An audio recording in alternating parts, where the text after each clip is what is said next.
शांति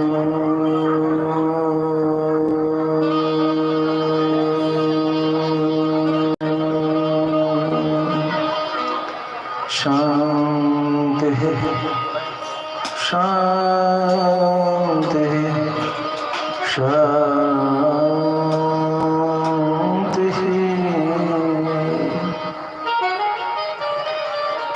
यो नित्यमच्युतपदाम्बुजयुग्मरुक्मः व्यामोहतस्तदितराणि तृणाय मेने अस्मद्गुरोर्भगवतोऽस्य दयैकसिन्धो रामानुजस्य चरणौ शरणं प्रपद्ये।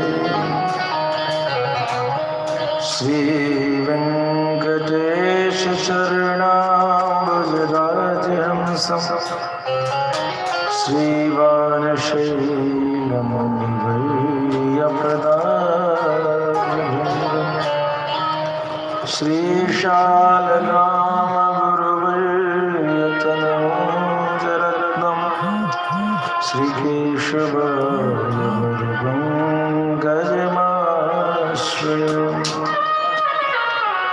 गुरुर्ब्रह्मा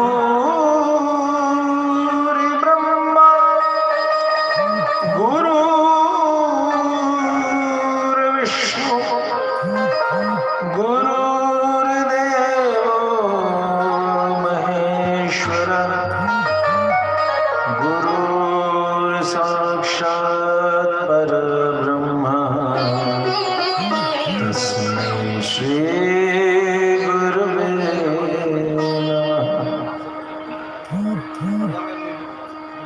कृष्णाय वासुदेवाय हरये परमात्मने प्रणतक्लेशनाशाय गोविन्दाय नमो नमः। अभिरामगुणाकर दाशरथे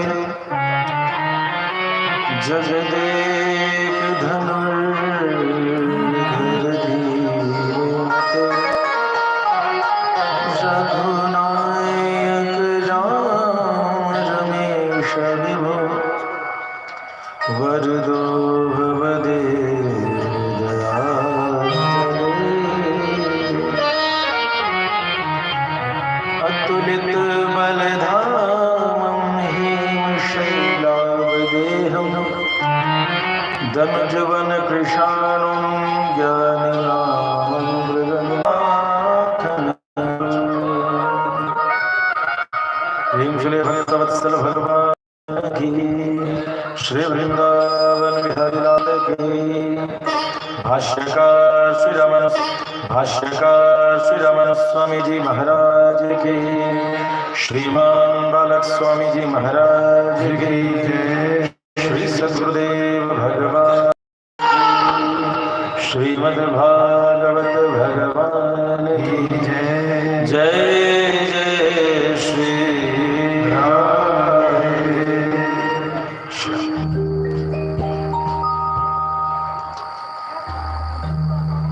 हे लोका शृणुत प्रसूति मरणं व्याधिश्च चित्सामिमां योगज्ञाः समुदाहरन्ति मुनयो यां याज्ञवल्क्यादयः। अन्तर्ज्योतिरमेयमेकममृतं कृष्णाख्यमापीयताम् तद्गीतं परमौषधं वितनुते निर्वाणमात्यन्तिकम्। तद्गीतं परमौषधं वितनुते निर्वाणमात्यन्तिकम्। कुलशेखर स्वामी मुकुंदमाला में कहते हैं, हे लोकाश्नुत, हे संसार के वासियों सुनो, बड़े ध्यान से सुनो। प्रसूति मरण व्याध चिकित्सा, इस संसार में जन्म की पीड़ा और मृत्यु की पीड़ा को दूर करने का आज मुझसे औषधि, मुझसे उसका इलाज, मुझसे उसकी चिकित्सा को सुन लो। वो चिकित्सा क्या है? तो योग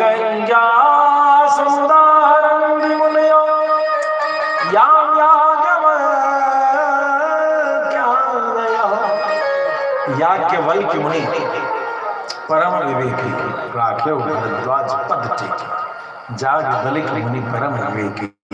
याज्ञवल्क्य मुनि आदि जो बड़े बड़े योगी मुनि हैं, जिस बात को प्रमाण मानते हैं, जिन्होंने अपने जीवन से, अनुभव से प्रमाण के रूप में जिस रहस्य को रखा है, वह रहस्य आज मैं आप सबको देता हूँ। अंतर ज्योतिर्मेयमेकम अमृतम, अज्ञानता के अंधकार को दूर करने के लिए मात्र एक ही ज्योति है, एक ही प्रकाश है, एकम अमृतम, और एक ही परम अमृत तत्व। कृष्णाख्यमा वीयता, कृष्णाख्यमा, कृष्णाख्यम अपीयता, कृष्ण नाम की जो परम औषधि है, इसका तुम पान करो। भगवान श्याम सुंदर के नाम का जो परम औषधि है, इसको तुम पान करो, पियो। पीने से क्या होगा? तत्पीतम परमौषधम वितनुते, यदि इसको पी लोगे तो तुम्हारा तानना, तुम्हारी खिंचाव होगी, तुम्हारा आकर्षण होगा। किधर होगा? निर्वाण मात्यंतिकम, भगवान के सामीप्य, निर्वाण वैकुंठ में तुम्हारा स्थान मिलेगा।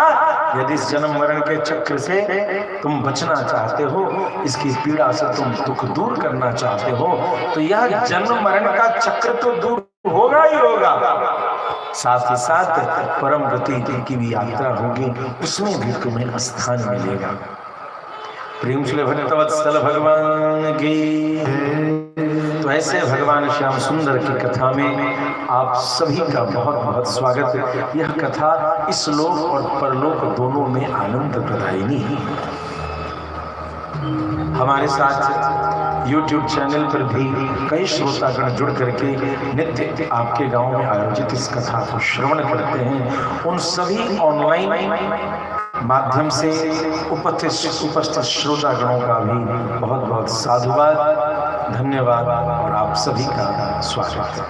आइए ऐसी हरि की कथा सुनाने वाले आचार्य महामना शुकदेव के श्री चरणों में हम सभी प्रणाम करते हुए आज भगवान की कथा के रसपान करने को उपस्थित हूँ।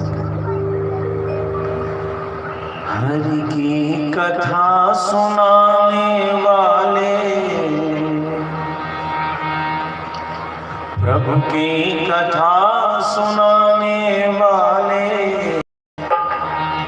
हरि की कथा सुनाने वाले, प्रभु की कथा सुनाने वाले, तुमको लाखों प्रणाम, तुमको लाखों प्रणाम, तुमको लाखों प्रणाम, तुमको लाखों प्रणाम। हरि की कथा सुनाने वाले, प्रभु की कथा सुनाने वाले, तुमको लाखों प्रणाम, तुमको लाखों प्रणाम, तुमको लाखों प्रणाम, तुमको लाखों प्रणाम। बोलो भक्तवत्सल भगवान की, श्री वृंदावन बिहारी लाल की, श्री सत्यदेव भगवान की जय जय श्री राधे।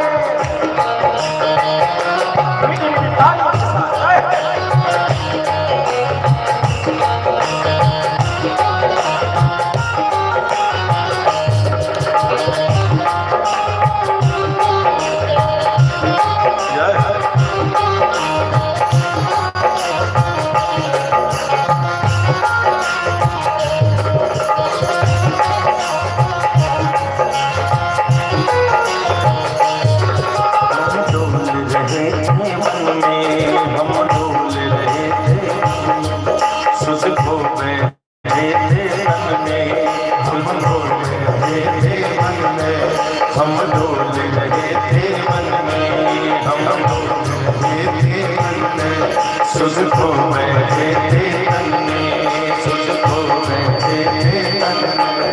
वो राह बताने वाले, वो राह बताने वाले, वो मार्ग दिखाने वाले, वो मार्ग दिखाने वाले, तुम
हम भक्त और अभिमानी, हम भक्त और अज्ञानी, तुम घट घट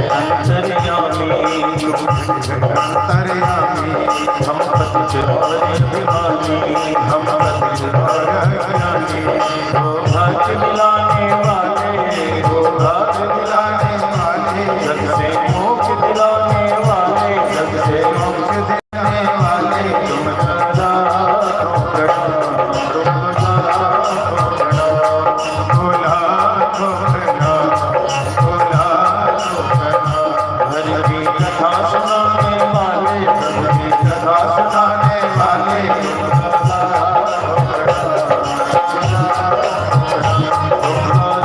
हो प्रणाम, भोला हो प्रणाम, हरि भोला हो प्रणाम, भोला तुम सदा हो प्रणाम, भोला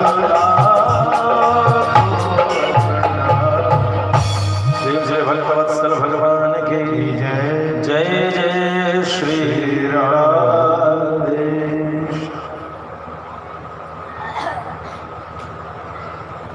महामना सुखदेव जी, कल हम सभी ने यह इस आगमन के रहस्य को सुना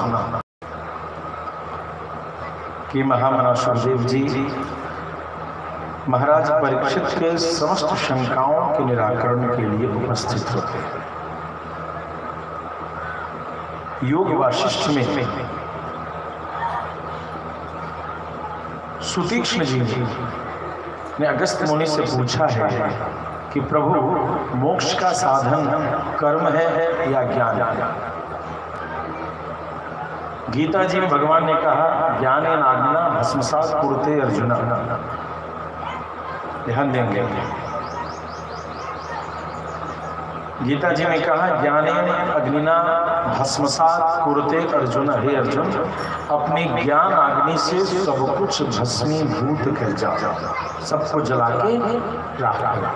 सबको जला करके जब जंगल में आग लगता है तो बबूर भी जलता है, बेल जलता है, घास भी जलता है, बरगद पीपल सब जलता है। तो इस कर्म रूपी जंगल में यदि पाप का जलना जरूरी है तो भगवत बंधुओं, रहस्य की बात है कि पुण्य का भी जलना बहुत जरूरी है। जीव के माथे पर यदि पुण्य रह गया तो भी वह परम पद का अधिकारी नहीं। हम किसी को रुपया देते हैं, 5,000 रुपया दी, तो हम क्या चाहते हैं कि वो 5,000 हमको पूरा का पूरा आ जाए। घर में जब लेन देन होता है, बैंक वाली बात अलग है, इसको हथफेर कहते हैं, उधार पैसा नहीं, हथफेर, फिर दिए फिर ले लिए, ऐसा होता है। शादी हुआ, श्राद्ध हुआ तो लोग अपने रिश्तेदारों से लेते हैं। तो रिश्तेदारी में क्या होता है, न 1 रुपया कम और न 1 रुपया ज्यादा दीजिएगा तो भी रिश्तेदार कहेंगे सूद ब्याज दे रहे हो। अरे कल को मेरे घर में बेटी की शादी होगी, तुम खड़े होना। यही चलता है, हिसाब किताब बराबर होना चाहिए। 1 रुपया कम दोगे तो भी नाराज हो जाएगा और 1 रुपया ज्यादा दे दोगे तो भी नाराज हो जाएगा। तो अपनेपन के व्यापार में ये चलता है क्या? अब भगवान ने हमें भेजा और हम भगवान के अपने। तुम हमारे थे प्रभु जी, तुम हमारे हो, तुम हमारे ही रहोगे ओ मेरे भगवान। तुम हमारे और हम तुम्हारे हैं। अब उस जगह से हमें भेजा गया है। अब इसमें यदि कुछ माइनस नहीं तो कुछ प्लस भी लेकर के जाओगे तो भगवान कहेंगे ना, हिसाब बराबर का करो, मुझे सूद ब्याज कुछ नहीं चाहिए, खत्म करो। यदि कोई पुण्य बच भी जाता है तो उसको विरजा नदी, वैकुंठ के बाहर विरजा नदी प्रवाहित है, उस नदी में डुबकी लगा के स्नान कराते हैं और उस पुण्य को भी रज मतलब गुण, सारे गुणों से हीन करो। इसको अच्छे भी गुण है तो उसको खत्म कर। प्रेम चले भगवान। तो ध्यान यहाँ ये देना होगा, ज्ञान आज्ञा भस्मसात कुरुते अर्जुना, इस कर्म की लता शाखा प्रशाखा को जलाने के लिए ज्ञान की अग्नि चाहिए। हृदय ज्ञानान न मुक्ति, बिना ज्ञान के मुक्ति नहीं, क्योंकि ज्ञान समस्त कर्मों का नाश करती है। कर्मों का नाश मतलब क्या? बनाया हुआ घर में बुलडोजर चला देती है। प्रेम से भक्तवत्सल भगवान की महाराज जी कह रहे थे कथा में कि ज्ञान से सब कैल धैल सत्यानाश हो जाए जाए। आज के बाद हम कान पकड़े छिए जे हम भागवत सत्संग नहीं सुने, हो बाबू बने लिए घर लगे लिए गाछी पे गाय बकरी सब पोसलिए, सब सत्यानाश होते, एहन ज्ञान नहीं चाहिए। ऐसा नहीं, कई बार आदि नीम खतरे जाता। कर्म का मतलब है कर्म से संबंध, जो आपने अच्छा किया, जो बुरा किया, ठीक है वो सामने चलायमान जगत में दिखेगा है, लेकिन आप उससे जुड़ोगे नहीं, उसके दोष और गुण का प्रभाव आप पर नहीं पड़ेगा। यदि ज्ञान के माध्यम से आपने अपने पुत्र को भगवान का दिया हुआ प्रसाद मांगा है, तो वह पुत्र यदि अधर्म भी कर रहा होगा तो आपके ऊपर उस अधर्म का अंश नहीं आएगा। और जबकि जो ऐसे ज्ञानी होते हैं भगवत कृपा से, उनके सुयोग्य पुत्र की ही प्राप्ति होती है। इतने से ही समझे, भस्म का मतलब ये नहीं कि जला हुआ कैल धैल सब जय जगन्नाथ, ऐसे नहीं होगा। अपना मैथिली में कहावत है, कैल धैल पे जय जगन्नाथ, दूसरा कोई कर देवे, सारी जिम्मेदारी किसी के माथे पर और माला पहने कोई। प्रेम से भक्तवत्सल भगवान की। तो सारे कर्मों का, चाहे वो कर्म सुख देने वाले हो, चाहे वो कर्म दुख देने वाले हो, इन समस्त कर्मों के नाश की विधि क्या है? ज्ञान की उपासना। तो भगवान ने गीता जी में कह दिया, ज्ञानाज्ञा भस्मसात कुरुते अर्जुन। और दूसरी बात, कर्मणि भी संसिद्धिम आस्थिता जनकादय।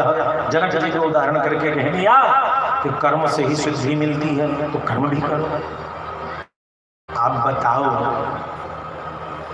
जो देवियां, जो भी हम लोग चर्चा कर रहे थे कि देवियों को घर में गृहस्थी में बहुत कर्म होता है, सवेरे उठाओ, झाड़ू पोछा बर्तन भाड़ा सब करना है, सास उधर से देख रही, चूल्हा बासी है, चाय चढ़ा दीजिए, चूल्हा के तेल कनिका पोछ लेती है। पहले सब होता था, अब तो चूल्हा हमेशा टटके रहता है जब तक उस पर कचरा न दिखाए। नहीं तो बासी चूल्हा पे कभी चूल्हा नहीं जोड़ा जाता है, जोड़ा जाता है। अभी चूल्हा कभी बासी होता है, हमेशा ताजा माल रहता है। प्रेम से भक्तवत्सल भगवान की। गृहस्थी के कर्म यदि न्याय उपार्जित धन से परिवार को धर्मानुसार चलाया जाए तो कर्मणि भी संसिद्धिम आस्थिता जनकादय। जनक जी प्रमाण देते हैं कि कर्म से ही, भगवान जनक को उदाहरण देकर कहते हैं, कर्म से ही परम सिद्धि की प्राप्ति हो सकती है। तो ये बताइए हे मुनिवर, हे अगस्त्य मुनि, कि मनुष्य कर्म को पकड़े कि मनुष्य ज्ञान को पकड़े? क्योंकि जो पुस्तक में लगा होगा, शास्त्र में लगा होगा, ध्यान धारणा समाधि में लगा होगा, वो उतना कर्म नहीं कर पाएगा। और जो कर्म में लगा होगा वो उतना ज्यादा शास्त्र में प्रवेश करने का उसको मौका नहीं। तो क्या किया जाए? रास्ता क्या है? योग वासिष्ठ में बहुत सुंदर उपदेश आया है।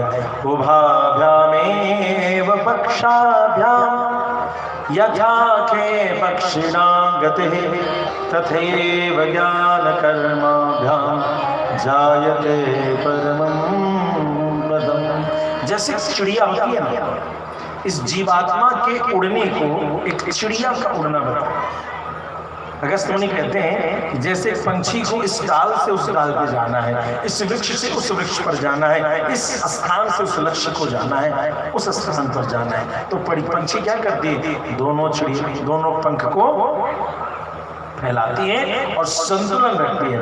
यदि ज्ञान, ये दोनों पंख क्या हो गए जीवात्मा के? एक पंख हो गया ज्ञान का और एक पंख हो गया कर्म का। यदि एक पंख को न उड़ावे और एक पंख से वो हाथ चलाता रहे तो पंछी उड़ पाएगा क्या? नहीं। ज्ञान और कर्म इन दोनों के पंखों को उसे बराबर दृष्टि से उड़ाना पड़ता है। यही ज्ञान और कर्म में संतुलन बताने का अधिकार या विधि या उसकी ज्ञान जिस आचार्य के पास हो वही आचार्य सदुपदेश दे सकते हैं, वही आचार्य शुकपीठ को सुशोभित समलंकृत कर सकते हैं, वही आचार्य व्यासपीठ के संपूर्ण कर्तव्य को करने की चेष्टा कर सकते हैं। प्रेम जुड़े भक्तवत्सल भगवान की। और ऐसे आचार्य महामानव जी थे जिनको ज्ञान और कर्म दोनों के विधि मालूम थे, सगुणोपासक निर्गुणोपासक दोनों के विधि, दोनों के रहस्य, दोनों की साधना जानने वाले थे। अविद्या मृत्युम तीर्था विद्या मृतमश्नुते।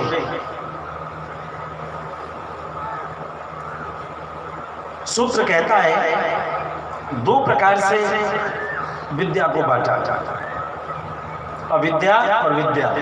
अध्यात्म रामायण, श्रीमद् भागवत आदि उपनिषद आदियों में विद्या को भी there are two kinds of education, दो प्रकार के शिक्षा बताया है। एक अविद्या, एक का नाम है क्या? अविद्या, और दूसरे का नाम है विद्या। अविद्या किसको कहा? अविद्या किसको कहा? अविद्या मृत्युम तीर्थवा। अविद्या क्या है? जो मेटेरियलिस्टिक, जो फिजिकल वर्ल्ड से रिलेटेड जो आपकी पढ़ाई है, भौतिक संसार से जो प्राप्त के संबंधित जो शिक्षा आप प्राप्त करते हैं, आप डॉक्टर बनते हैं, आप इंजीनियर बनते हैं, आप कलेक्टर बनते हैं, आप चपरासी बनते हैं, आप चौकीदार बनते हैं, जो कुछ भी बनते हैं, जो फिजिकल भौतिकवादी इस संसार में, इस सृष्टि में हम जो कुछ भी विद्या अध्ययन करके नौकरी व्यापार को संबल प्रदान करते हैं, take it to be noted and quoted, इन सभी को हमारे शास्त्र में अविद्या के अंतर्गत कहा। अविद्या मृत्यु तीर्थवा। तुम इसे मरने को पार करोगे, मृत्यु को पार करोगे। तो मृत्यु को पार करने के बाद क्या है? जातस्य हि ध्रुवं मृत्युम ध्रुवं जन्म मृतस्य च। जो जन्मेगा वो मरेगा, जो मरेगा वो जन्मेगा।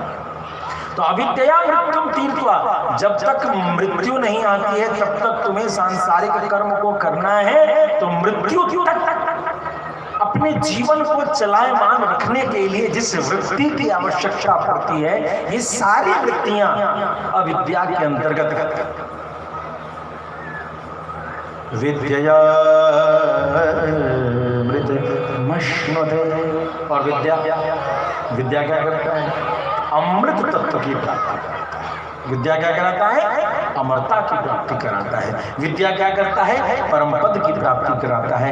अर्थात विद्या क्या है? जीवात्मा और परमात्मा के बीच के रहस्य को जो समझे, जीवात्मा क्या है, परमात्मा क्या है, इन दोनों के बीच के संबंधों का उद्घाटन, किस प्रकार से जीवात्मा परमात्मा की गति को प्राप्त करे, कृपा को प्राप्त करे, उनकी शरणागति को प्राप्त करे, उनके चरणों में शांति स्थिति को प्राप्त करे। यह जो चिंतन है, यह जो मनन है, यह जो आध्यात्मिक ज्ञान है, जिसके लिए ब्रह्मसूत्र प्रारंभ में शब्द कहते हैं, मंत्र कहते हैं, अर्थात तो ब्रह्म जिज्ञासा, ब्रह्म संबंधित जिज्ञासा को विद्या अमृतमश्नुते। हमें उस पारमहंसीय ज्ञान की शिक्षण प्रशिक्षण को जब हम करते हैं तो उसको विद्या के अंतर्गत लिया जाता है। यही विद्या है। प्रेम से भक्तवत्सल भगवान की। योगिना परमं गुरुं वै। गुरु मुनिना और योगिना परम गुरु, ऐसे विशेषणों के द्वारा महामना सुखदेव जी का उद्बोधन किया जा रहा है, जो ऐसे विद्या के रहस्यों के अद्भुत प्रवक्ता हुए महामना सुखदेव जी। आइए उन्हीं के माध्यम से हम सभी अद्भुत रहस्यों को सुनने की चेष्टा करते हैं। कल हम सभी ने सुना कि परीक्षित जी को कहते हैं, हे राजन, जन्म लाभा पर पुंसाम, इस सारे जीवन के कृत्यों का तो लाभ यही है कि अंते नारायण स्मृति, अंत में भगवान श्रीमन नारायण का सुमिरन संकीर्तन कर लो। इससे बड़ी कौन सी उपलब्धि है। प्रेम से भक्तवत्सल भगवान की जय। हे राजन, तुम भगवान के परम भक्त हो, इसीलिए मैं आज तुम्हें वह श्रीमद् भागवत श्री कृष्ण गोविंद हरे मुरारे, हे नाथ नारायण वासुदेव, श्री कृष्ण गोविंद हरे मुरारे, हे नाथ नारायण वासुदेव, हे नाथ नारायण वासुदेव, हे नारायण वासुदेव, श्री कृष्ण गोविंद हरे मुरारे, हे नाथ नारायण वासुदेव। प्रेम से भक्तवत्सल भगवान के जय जय श्री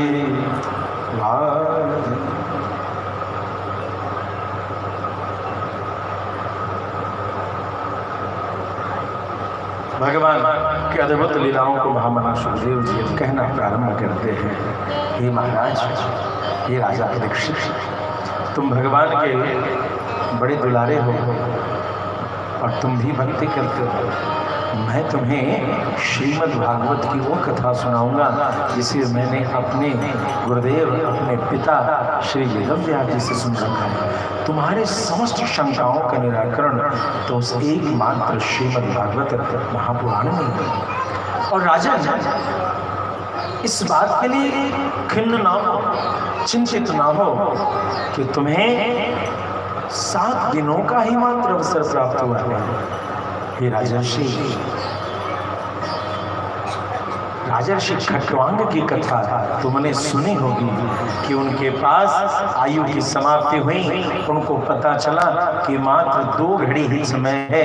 उन्होंने सब कुछ छोड़ करके सत्संग किया और उन्हें परम पद अक्षय पद की प्राप्ति हुई। तो भगवान की कृपा तो क्षण मात्र में हो सकती है, तुम्हारे पास तो 7 दिन 7 रात बचे। आचार्य कौन है? जो आपके अध्यात्म के उलझनों को क्षणिक मात्र में सरलता के साथ उन उलझनों को दूर करे, यही आचार्य का कर्तव्य है। प्रेम से भक्तवत्सल भगवान की। लेकिन एक अभी कहावत है, लोभी गुरु लालची चेला, भाई नरक में ठेला ठेला। संसार में रहने के लिए दाल रोटी खाना और दाल रोटी देना बहुत आवश्यक है, नहीं ये आवश्यकता है व्यवहारिक जगत में। लेकिन जब भागवत का उद्देश्य मात्र एक दूसरे की संतुष्टि रह जाए, व्यास जी को संतुष्ट करे श्रोता सब और श्रोता को संतुष्ट करे व्यास जी लोग, हो गया भाई नरक में ठेलम ठेला। श्रीमद् भागवत कथा सार तत्व कथा का सार तत्व वहां से गंगा पार दिखाई देगा, गंगा पार दिखाई देगा। यह तो तपस्थली भी है ना, ये आनंदालय मजरालय नहीं है। कई बार हम लोग जब कथा करने जाते हैं कहीं, बड़े प्यार से समिति के लोग आते हैं और कहते हैं महाराज जी फलना बाबा आए थे ना, बहुत भजन गाते थे, बड़ा अच्छा लगता था, ऐसा ऐसा चुटकुल्ला कहते थे, हंसते हंसते तो भूल जाता था। इसके लिए काव्य सम्मेलन का आयोजन किया जाए। हंसाने के लिए क्या आयोजन किया जाए? काव्य सम्मेलन का आयोजन किया जाए। अच्छे अच्छे साहित्यकार लोग आएंगे, बढ़िया बढ़िया कविता आपको सुनाएंगे और आप इतना हंसोगे कि वो फूल कुमारी की कहानी तो याद ही है ना। सब फूले कुमारी है। हमारे हिंदू धर्म में समस्या ये है कि सब फूल कुमारी बना हुआ है, रुसने के लिए सब तैयार है और उसको हंसाने के लिए पेट को लेकर के किसी को आना पड़ता है नाचने के लिए, और नाचते नाचते पेट गिराना पड़ता है। ये रहस्य ये है। उस फूल कुमारी की कथा को याद करो। फूल कुमारी मत बनो कि तुम अपने जीवन में इतनी निराशा में जीने की कोशिश करो कि बस खिलाड़ी को आकर के अपना पेट गिराना पड़े और तुम्हें हंसाने के लिए इतनी चेष्टा करनी पड़े कि सब लोग परेशान हो जाए कि फूल कुमारी कैसे हंसेगी, फूल कुमारी कैसे हंसेगी। यही हो रहा था ना उस राजकुमारी के साथ। तो ऐसे ना बनो।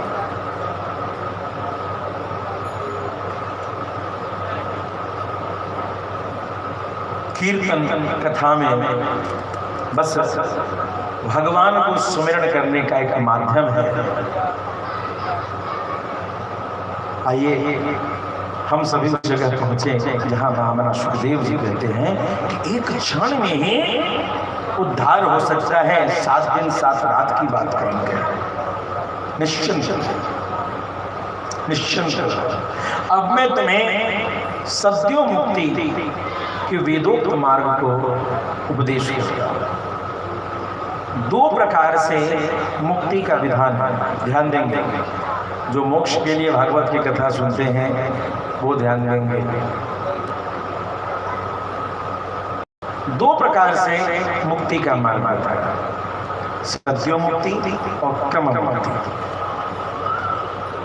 अंत काल आने पर जब साधक गंगा आदि पवित्र नदियों में स्नान करके ओम का निरंतर ध्यान करता हुआ अपने मन चित्त वृत्ति को ध्यान देंगे। योगा चित्त वृत्ति निरोधा। योग क्या है? चित्त की वृत्ति को नियंत्रित करना ही, अनुशासित करना ही योग है।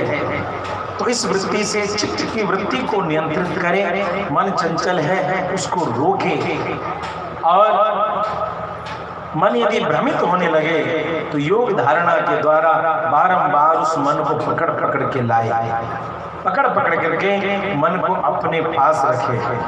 भगवान विराट स्वरूप जो हैं, उन भगवान विराट स्वरूप के शरीर के अलग अलग अंगों का ध्यान करें। अलग अलग अंग मतलब भगवान के तलवे, भगवान के पैरों के नाखून, भगवान के पैरों की उंगलियां, पिंडली, और इस प्रकार से एक एक अंग का ध्यान करें। भगवान के स्थूल शरीर में बुद्धि के द्वारा मन को स्थिर करें और यही सोचे कि पाताल में सही पादमूलम पठन्ते पास्नि प्रपदे रसातलम। भगवान के अलग अलग अंगों में अलग अलग लोक उपस्थित हैं, उन सभी लोकों की कल्पना करें। अर्थात भगवान के शरीर में सकल ब्रह्मांड उपस्थित है। इस प्रकार से भगवान के अलग अलग अंगों को गंभीरता के साथ देखें। विद्वान पुरुष को इसी प्रकार से भगवान के विराट स्थूल स्वरूप का दर्शन और ध्यान करना चाहिए। इधर उधर न मन भटकाते हुए भगवान के सुंदर स्वरूप का वह ध्यान करे। और जब इस प्रकार से भगवत धारणा करता है तो उस जीव के समस्त अज्ञान का नाश हो जाता है। जब मन स्थिर हो जाए तब बार बार इन भगवान के स्वरूप का ध्यान करता हुआ भगवान के मुस्कान से युक्त मुखमंडल का ध्यान करता हुआ जीव अपने बुद्धि को शुद्ध करे। बुद्धि शुद्ध होती जाएगी, चित्त स्थिर होता जाएगा। और इसी प्रकार से भगवान के स्थूल रूप का चिंतन करना चाहिए। स्थूल रूप का तात्पर्य है कि भगवान के शरीर में सकल ब्रह्मांड का चिंतन करना। और ठीक इसी प्रकार से सूक्ष्म स्वरूप की चर्चा करते हैं कि सूक्ष्म स्वरूप में स्थिति यह है कि जीव अपने हृदय में जो भगवान हैं उनको हृदयाकाश में ध्यान करते हैं और उनके अलग अलग शरीर के अंगों का ध्यान करते हुए मुस्कान से युक्त भगवान के विग्रह का ध्यान करते हुए इस शरीर का त्याग करते हैं। इस प्रकार से जो जीव जाता है इस संसार को छोड़ करके इस ध्यान धारणा की विधि से उसे सद्यो मुक्ति की प्राप्ति होती है। सद्यो मुक्ति मतलब वह जीवात्मा इस शरीर को छोड़ता है और तुरंत जो है परम धाम परम गति की यात्रा करता है। दूसरी विधान कहते हैं क्रम मुक्ति। क्रम मुक्ति मतलब एक एक करके उनके लिए कहते हैं कि जब योगी पुरुष इस मनुष्य को लोक को छोड़ना चाहे तो वह मन को इधर उधर न ले जाए और अपने शरीर को अष्टांग योग के माध्यम से अनुशासित करता हुआ समस्त जो नव द्वारे पूरे गेही जो 9 द्वार हैं उन 9 द्वारों का नियंत्रण करे। उन 9 द्वारों के द्वारा जो आवागमन के जितने पदार्थ हैं उन सबको बंद करे। मतलब कान पर इतना नियंत्रित करे कि अनिच्छित ध्वनि को वह न सुने। आंखों पर इतना नियंत्रण करे कि वह अनिच्छित वस्तु को न देखे। और इस प्रकार का वह अपने ऊपर अनुशासन करे। इसको करता हुआ वह षडचक्र भेदन करता हुआ सुषुम्ना मार्ग जो ईड़ा पिंगला सुषुम्ना है जो हमारे ध्यान योगी लोग जानते हैं उपासना में, ईड़ा पिंगला सुषुम्ना 3 प्रकार की नाड़ी हमारे जो रीढ़ की हड्डी है उसमें उपस्थित है। मध्य में सुषुम्ना है और अगल बगल ईड़ा पिंगला है। इन ईड़ा पिंगला के संतुलन के बाद सुषुम्ना जागृत होती है और सुषुम्ना के जागृत होने की विधि पर जो मूलाधार चक्र है, मूलाधार चक्र कहाँ है? मूलाधार चक्र है जो हमारा टेल बोन है, तो सबसे रीढ़ की हड्डी का सबसे नीचे का टेल बोन, उससे 4 अंगुली दूरी पर मूलाधार चक्र चतुर्दल रक्त कर्णिका से युक्त कमल पर उपस्थित है, जिसके नीचे 3.5 आवृत्ति लेकर के कुंडलिनी उपस्थित है। इस योग मार्ग का यहाँ वर्णन है। और उसका वहां से जब कुंडलिनी प्रस्फुटित होती है तो वह ऊर्जा ऊपर की ओर चलना प्रारंभ करती है। स्वादिष्ठान चक्र, कटी प्रदेश के शीर्ष, मणिपुर चक्र, फिर स्वादिष्ठान चक्र, फिर अनाहत चक्र, फिर विशुद्धि चक्र और भ्रकुटी मध्य में विशुद्धि चक्र, तत्पश्चात सहस्रार चक्र जहां हम शिखा धारण करते हैं, चोटी गूंथते हैं, इस जगह पर सहस्रार चक्र से होता हुआ वह जीव इस सृष्टि का त्याग करे। प्रेम से भक्तवत्सल भगवान की। तो यह क्रम मुक्ति मार्ग इन शरीर में उपस्थित अन्य लोगों का चिंतन करता हुआ ये जो 6 चक्र हैं और नीचे जो आसन है उसको चैतन्य केंद्र कहते हैं। ये जो 7 चक्र ऊपर और 7 चक्र नीचे 14 भवन का वर्णन योग की विधि में बताई गई है। संपूर्ण भुवन को साधक अपने शरीर के माध्यम से दृष्टिगोचर करता हुआ, धारणा करता हुआ जब साधना करता है तो वह क्रम मुक्ति का पात्र होता है। क्रम मुक्ति में जीवात्मा उन समस्त लोकों का दर्शन करता हुआ ब्रह्मलोक को प्राप्त करता है। ब्रह्मलोक में जब जीवात्मा वहां पहुंचता है ब्रह्मा जी के पास, सभी लोगों का दर्शन करता हुआ, तो वहां पर वह ब्रह्मा जी के गण में समाहित होकर के सत्यलोक में एक निश्चित स्थित स्थान की प्राप्ति करता है। सत्यलोक में उस जीवात्मा को अपना कोई सुख दुख कुछ नहीं होता, लेकिन सत्यलोक में एक दुख है। सत्यलोक में क्या दुख है कि संसार में जो दुखी जीव हैं उनके दुखों को देख करके सत्यलोक में रहने वाले मुक्त जीव भी दुखी हो जाते हैं। इस दुख के साथ वह वहां उपस्थित रहता है। प्रेम से भक्तवत्सल भगवान की। और जब ब्रह्मा जी प्रलय की अवस्था, प्रलय की स्थिति को उपस्थित करते हैं तो उस समय वही जीवात्मा अंतिम में ब्रह्मा जी के श्वसन क्रिया के माध्यम से ब्रह्मा जी के शरीर में और पुनः ब्रह्मा जी नाभि कमल बंद होता है कमल के भीतर और वह कमल संकुचित होकर के भगवान के नाभि में, और इस प्रकार से महाप्रलय तक वह जीवात्मा सत्यलोक में ही उपस्थित रहता है। प्रेम से भक्तवत्सल भगवान की। अतः यह क्रम मुक्ति है। तो सद्यो मुक्ति और क्रम मुक्ति, इस दोनों मुक्ति का विधान महामना सुखदेव जी ने यह विधि तुरंत ही सुना दी कि तुम्हें कैसी मुक्ति चाहिए। हे राजन बोलो, उस तरीके से उपासना करोगे तुम्हें वही मुक्ति प्रदान करूंगा। भगवान के सुंदर मंगलमय स्वरूप के ध्यान ज्ञान की चर्चा कि ध्यान घन श्याम का, कि ध्यान घन श्याम का दीवाना बना देता है। बोल बंसी वाले की, ध्यान घन श्याम का दीवाना बना देता, ध्यान घन श्याम का दीवाना बना देता है, ध्यान घन श्याम का दीवाना बना देता है, ध्यान घन श्याम का दीवाना बना देता है। श्री कृष्ण गोविंद हरे मुरारे, हे नाथ नारायण वासुदेवा। श्री कृष्ण गोविंद हरे मुरारे, हे नाथ नारायण वासुदेवा। श्री कृष्ण गोविंद हरे मुरारे, नाथ। थोड़ा सा आवाज़ भजन के समय कंट्रोल कर लिया कीजिए। श्री कृष्ण गोविंद हरे मुरारे, हे नाथ नारायण वासुदेव। प्रेम श्री भक्तवत्सल भगवान की।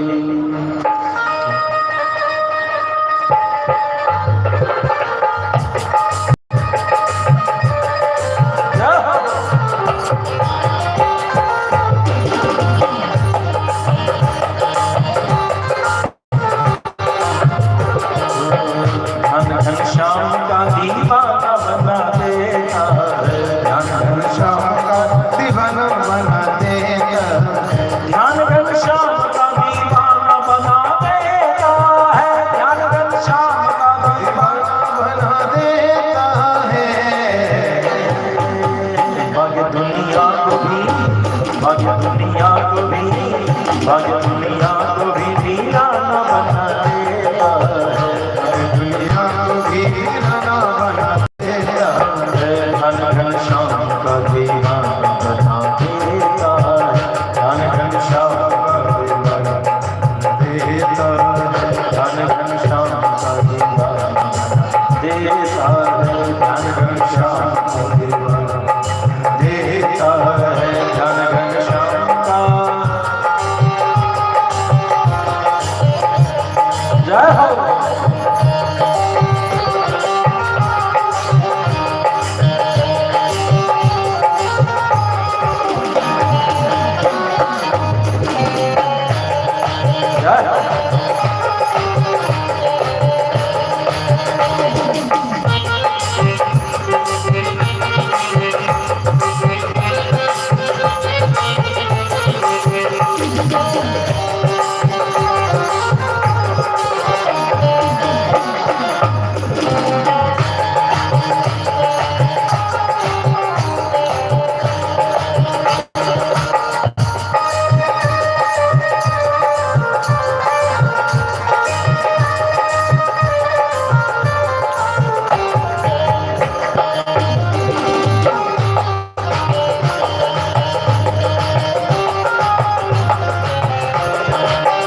बिहार सांवरी सरकार का मेरे दिल को, बिहार सांवरी सरकार,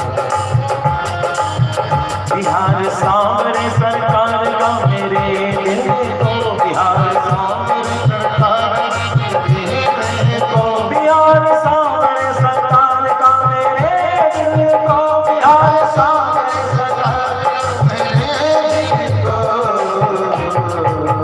कभी गोकुल, कभी गोकुल, कभी गोकुल, कभी बरसाना बना देगा, कभी गोकुल, कभी बरसाना बना देगा, ध्यान घन श्याम का दीवाना बना देगा, ध्यान घन श्याम का दीवाना बना देगा।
परस्ती का बड़ा शौक से कहते हैं,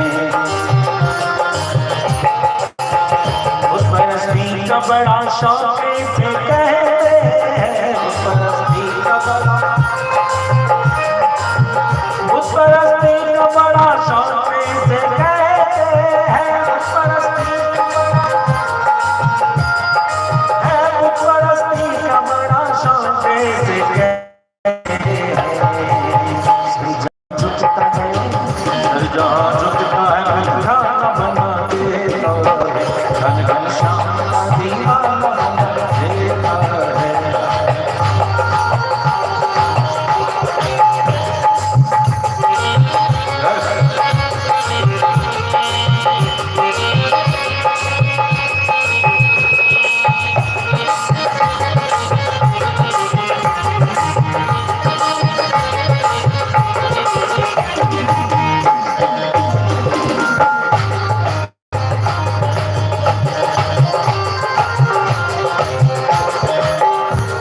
प्याली पिए भर के वो अपनी जानी,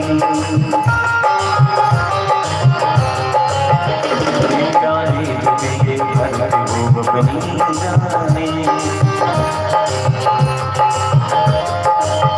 प्रेम प्याले जो पिए भर के वो अपनी जाने, प्रेम प्याले जो पिए भर के वो अपनी जाने। हिंदू को हिंदू ही मसाला बना देगा, हिंदू को हिंदू ही मसाला बना देगा, धन घनश्याम का दीवाना बना देगा, धन घनश्याम का दीवाना बना देगा, बाकी दुनिया को भी वीराना बना देता है, बाकी दुनिया को भी वीराना बना देता है, बाकी दुनिया को भी वीराना बना देता है, दुनिया को भी वीराना बना देता है। धन घनश्याम का दीवाना बना देता, धन घनश्याम का दीवाना बना देता। प्रेम से भक्त वत्सल भगवान की जय जय श्री राधे। बाकी दुनिया को भी वीरान बना देता है, अर्थात जब हम भगवान श्याम सुंदर के ध्यान की ओर चलते हैं तो वश्यमेव यह मन सभी जगह से विरक्ति की प्राप्ति करता है।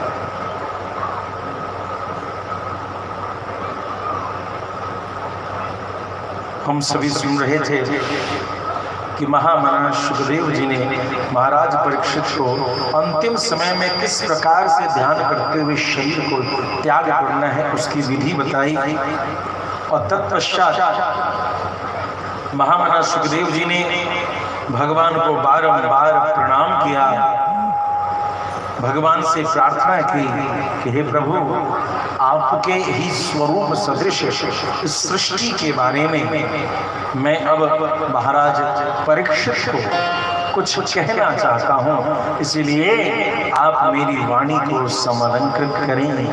भूतैर्महदेयायिमा पुरो विभुर् निर्मायशेते यदमुषु पुरुषः भुङ्क्ते गुणान् षोडश षोडशात्मकः सोऽलङ्कृशेष्ठ भगवान् वचांसि मे सोऽलङ्कृशेष्ठ भगवान् वचांसि मे।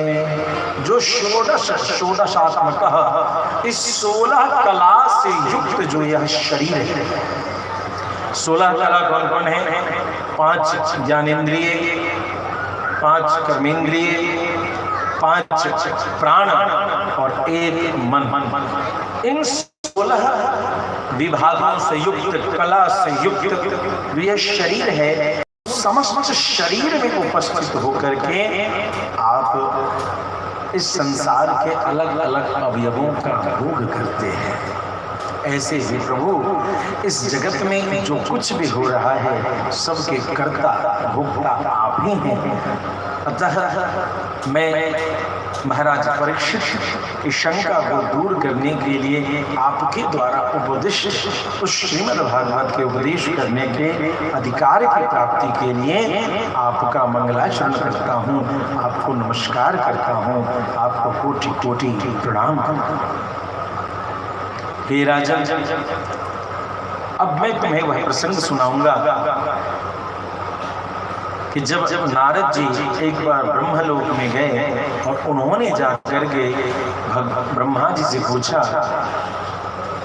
कि हे ब्रह्मा जी, हे लोकपिता, आप इस संसार के रचयिता हैं, लेकिन फिर भी आप ध्यानस्थ होकर के किसका ध्यान करते हैं? यह संसार किसके अधीन है? इस संसार का मूल वास्तविक निर्माता अधिपति कौन है? इन अनेक प्रश्नों को जब पूछा तो ब्रह्मा जी मुस्कुराने लगे और मुस्कुराते बोलते हैं, नारद, यह प्रश्न तो बड़ा ही रहस्यास्पद है। ये संपूर्ण सृष्टि जिसके प्रकाश से प्रकाशित है वह मैं नहीं, वह भगवान श्रीमन नारायण स्वयं है। यदा देत्यगतं तेजो जगत भासयते अखिलं यच्चन्द्रमसि यच्चाग्रं विद्धि मामकम्। भगवान ने गीता जी में कहा, हे अर्जुन, यदादित्यगतम तेजो, सूर्य में जो तेज उपस्थित है अर्जुन वह दूसरा कोई नहीं, वह मैं हूँ। जगत भासयते अखिलम, जिससे कि यह सारी सृष्टि प्रकाशित है, उस तेज का जो अनुसंधान करोगे तो वह दूसरा कोई नहीं, मैं ही। चंद्रमसि यच्चाग्रं विद्धेतं मामकम्, जो चंद्रमा, जो अग्नि, चंद्रमा में जो शीतलता है, औषधियों में औषधीय गुण।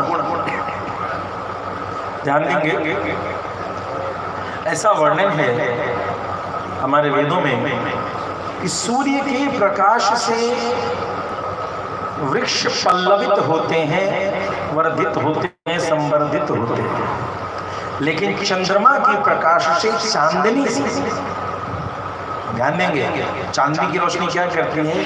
उसमें औषधीय गुण का प्रवेश कराता है। जड़ी बूटी को चंद्रमा की रोशनी की बहुत आवश्यकता है। चंद्रमा की रोशनी से ही जड़ी बूटी में औषधि का गुण आता है। कभी हम लोग भी उसके औषधि को प्राप्त करते हैं क्या? तो हाँ, जब कोजगरा आता है तो खीर बनाते हैं, और खीर को क्या करते हैं? खा जाते हैं? नहीं, ढक करके किसी झीने कपड़े से या जाली से उसको ढक करके छत पे रखते हैं कि नहीं रखते हैं? क्यों? क्योंकि शरद पूर्णिमा का जो चंद्रमा है यह विशेष रूप से सभी औषधीय गुण को देने वाला होता है। रात्रि भर उस खीर को चंद्रमा की रोशनी में रखते हैं। गांव में तो वह खीर मिल जाता है, शहरों में नहीं मिलता। शहर में झूठे बैल्कोनी में धर देते हैं और अपना विध पूरा करके चख लेते हैं खीर कैसा था। गांव में जब हम लोग आंगन में छत पे रखते हैं और उसका स्वाद सवेरे कुछ अलग सा एक अलग स्वाद आता है। जिन्होंने कोजगरा का खीर खाया हो उनको ही वो स्वाद पता है, और नहीं तो बाकी खोजते रहो, शरद पूर्णिमा जब आएगी तब वो स्वाद मिलेगा, साल भर तो कभी नहीं मिलेगा। उस औषधीय गुण के लिए ही कोजगरा में हम सभी उस खीर को पाते हैं। प्रेम से भक्तवत्सल भगवान की। तो यहाँ क्या देखते हैं कि इस प्रकार से औषधीय गुण अग्नि में जो दाहता है, अग्नि सब कुछ जला देती है, यह जलाने का गुण कौन है? तम विद्धि मामकम, इन सभी को हे अर्जुन मुझे जानो। अर्थात परमात्मा ही हर विशेषता को इस संसार में प्रमाणित रूप से स्थापित करने वाले हैं। इन्होंने जब एक हो करके भी एक कल्पना किया कि मैं बहुत हो जाऊं, तो इन्होंने अपने स्वरूप में से स्वयं काल, कर्म और स्वभाव का निर्माण किया। काल ने तीनों गुण, सतोगुण, रजोगुण, तमोगुण, इसमें क्षोभ यानी गति की उत्पत्ति की, चंचलता प्रदान किया काल ने, और स्वभाव ने उन्हें रूपांतरित किया, एक स्वरूप दिया तीनों गुणों को, और कर्म ने महत्त्व उसमें विशेषता प्रदान की। रजोगुण और सत्वगुण की वृद्धि होने पर महत्त्व में जो विकार का निर्माण हुआ, उससे ज्ञान, क्रिया और द्रव्य रूप तमः प्रदान की सृष्टि हुई। ये जो द्रव्य है, ज्ञान, क्रिया और द्रव्य, इसी को हम सभी कहते हैं उपासना में ज्ञान शक्ति, क्रिया शक्ति और भोक्तृत्व शक्ति। अर्थात किसी चीज को जानने का, परमात्मा संबंधित ज्ञान को प्राप्त करने की शक्ति, ज्ञान शक्ति, ज्ञातृत्व शक्ति, कर्तृत्व, उस रहस्य के अनुसार भगवान की सेवा करना, उपासना करना, भजन करने की शक्ति को कर्तृत्व शक्ति, और उससे उपस्थित जो परिणाम है, जो फल है, उसको भोक्तृत्व शक्ति, जिसको यहाँ द्रव्य शब्द में श्रीमद् भागवत में उल्लिखित है। तो ज्ञान, ज्ञातृत्व शक्ति, कर्म, कर्तृत्व शक्ति और द्रव्य भोक्तृत्व शक्ति, इन तीनों शक्ति का जब समर्पण होता है तो जीव को शरणागति की प्राप्ति होती है। ना हम भगवान को जान सकते हैं जब तक भगवान न जाने, ना भगवान की सेवा कर सकते हैं जब तक वो हमसे सेवा न ले लें, और ना भगवान की प्राप्ति कर सकते हैं जब तक भगवान हमें प्राप्त न कर लें। प्रेम से भक्तवत्सल भगवान की। तो इस प्रकार से ज्ञान, क्रिया और द्रव्य रूपी तमः प्रधान विकार की उत्पत्ति हुई। इसी का नाम अहंकार कहलाया, और वह अहंकार भी विकृत हुआ। उसमें जब भेद आया तो तीन प्रकार का वह भेद दिखा, वैकारिक, तेजस और तामस। यही क्रमशः ज्ञान शक्ति, क्रिया शक्ति और भोक्तृत्व शक्ति के रूप से जाने जाते हैं। तामस अहंकार में विकार होने से आकाश की उत्पत्ति हुई। अब जो पंच तत्व है उसकी उत्पत्ति हो रही, क्षितिजल पावक, गगन, समीरा, इन पांच तत्वों की उत्पत्ति भगवान कैसे करते हैं? तो तामसिक अहंकार में उत्पत्ति होने से, विकृति होने से बदलाव। विकृति का मतलब क्या है? उसमें कुछ परिवर्तन होना, इसको विकार कहा। तो आकाश का निर्माण होना। आकाश की तन्मात्रा और गुण शब्द है। शब्द गुणकम आकाशकम, श्रोत्रगाह्यो गुण शब्द। इस शब्द के द्वारा ही दृष्टा और दृश्य का बोध होता है। जब आकाश में विकार हुआ तो वायु की उत्पत्ति हुई। वायु गुण स्पर्श के साथ शब्द भी था, इसलिए इसमें इंद्रियों में स्फूर्ति का प्रवेश, शरीर में जीवन शक्ति, ओज और बल की प्राप्ति वायु के साथ हुई। रूप रहित स्पर्शवान वायु त्वगिंद्रिय मात्र ग्राह्यो गुण स्पर्शा। वायु में जब विकार हुआ तो अग्नि की उत्पत्ति, अग्नि में जब विकार हुआ तो जल की उत्पत्ति, जल में जब विकार हुआ तो गंधवती पृथ्वी, तत्र गंधवती पृथ्वी घ्राण ग्राह्यो गुण गंध। इसका गुण गंध और साथ साथ रस, रूप, शब्द और स्पर्श भी था। तो सबसे अंतिम में मृदा धरती का निर्माण हुआ, जिसमें इन सभी के तत्वों का समावेशन था, सभी के गुण इसमें उपस्थित थे। इसीलिए गंध वहां तब तक नहीं हो सकता जब तक कि वहां धरती के अंश की उपस्थिति न हो। जल में कोई गंध नहीं होता। कभी आप जल को महक करके देखिएगा, उसमें कोई गंध नहीं होता, लेकिन उसमें जो डिस्टिल्ड वाटर है उसको महकिएगा, उसमें कोई महक नहीं होती। लेकिन जब उसमें गुलाब खस की 2 बूंद डाल दीजिए, उसमें खुशबू आ जाती है। अर्थात गंधवती पृथ्वी के ही उत्पाद या पृथ्वी के ही अंश जब जल से मिलेंगे तो ही जल में गंध का प्रवेश होगा। गंध जहां भी है वहां पृथ्वी है। अतः इस प्रकार से ये सारे तत्व अलग अलग रूप से,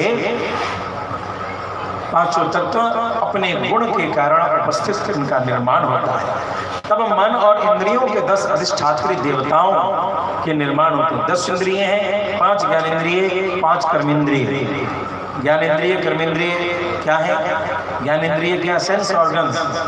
जो बच्चे हैं 5 सेंस ऑर्गन्स है ना, क्लास 4, क्लास 3 और 4, तीसरी और चौथी के बच्चे ध्यान देंगे।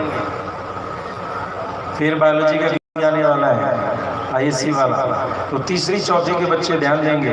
10 इंद्रिय हैं, they are divided to 2 parts, 5 sense organs and 5 action organs.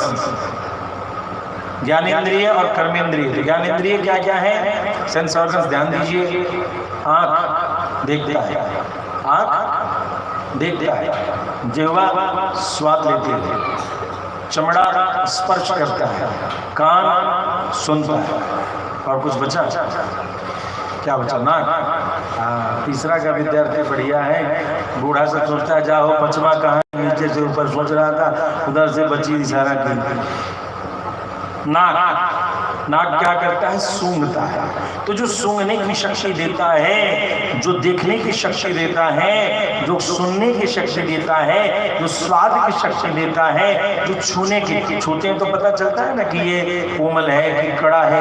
ये जो विश्लेषण है, कई जो अंधे हैं वो छू करके ही पता कर लेते हैं चीज क्या है।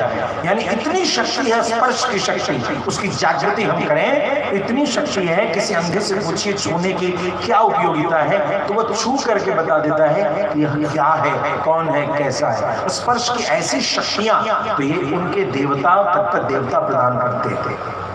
और पंच कर्मेंद्रिया, हाथ, पैर, जिह्वा और मलमूत्र के द्वार, इस प्रकार से ये पंच कर्मेंद्रियां, इन पंच कर्मेंद्रियों के अधिष्ठात्री देवता का निर्माण हुआ। और मन को, that is called mind and brain, जो माइंड है वो इन सब का मास्टर है। जो दिमाग कहता है वही तो आंख देखता है। अब इधर काम कुछ हो रहा है वो देखने का, मैंने जा उधर नहीं देखेंगे, किसने कहा? इस मन ने कहा। मन के भी फिर 4 भेद हुए।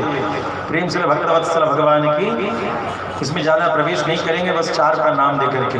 मन के ही मन, बुद्धि, चित्त, अहंकार, इसको अहंकार चतुष्टय कहते हैं। तो यह जो मन, बुद्धि, चित्त, अहंकार है, मन की अलग अलग अवस्थाओं में मन के रूप बदलते हैं, वही मन, बुद्धि, चित्त, अहंकार कहलाते हैं। तो इस प्रकार से इनका निर्माण हुआ। जब भगवान ने देखा कि अब ये सब का निर्माण हो गया, सबको मिला दिया, व्यष्टि समष्टि रूप, एक पिंड और एक ब्रह्मांड, पिंड और ब्रह्मांड, संपूर्ण ब्रह्म ने जिस अंड का निर्माण किया, जिस अंडे का निर्माण किया, उसका क्या नाम हो? ब्रह्मांड। अब इनको मिला करके अंडे का निर्माण किया जिसका नाम हुआ ब्रह्मांड। और ब्रह्मांड का जब निर्माण कर दिया, वह ब्रह्मांड 1000 वर्षों तक वैसे ही रहा। 1000 दिव्य वर्षों तक वो ब्रह्मांड वैसे पड़ा रहा। भगवान सोचते रहे अब तो बना लिया, अब आगे क्या करेगा। भगवान को भी सोचना पड़ता है, कल्पना करने लगे कि आगे क्या किया जाए। प्रेम से भक्तवत्सल भगवान की यह कल्पना करता है, जब रोटी का गोला घर में कोई माँ बनाती है तो उसके दिमाग में आता है ये रोटी, सादा वाला रोटी फलना बउआ खाएगा, एक को घी लगा हुआ चाहिए तो उसको घी लगा के रोटी देती है, और तीसरा को चाहिए पूड़ी चाहिए, उसको पूड़ी देना है, किसी को चीनी वाला पूड़ी, किसी को सत्तू वाला पूड़ी। तो भगवान भी चिंतन कर रहे थे कि सृष्टि का आनंद कैसे आएगा, क्या करें।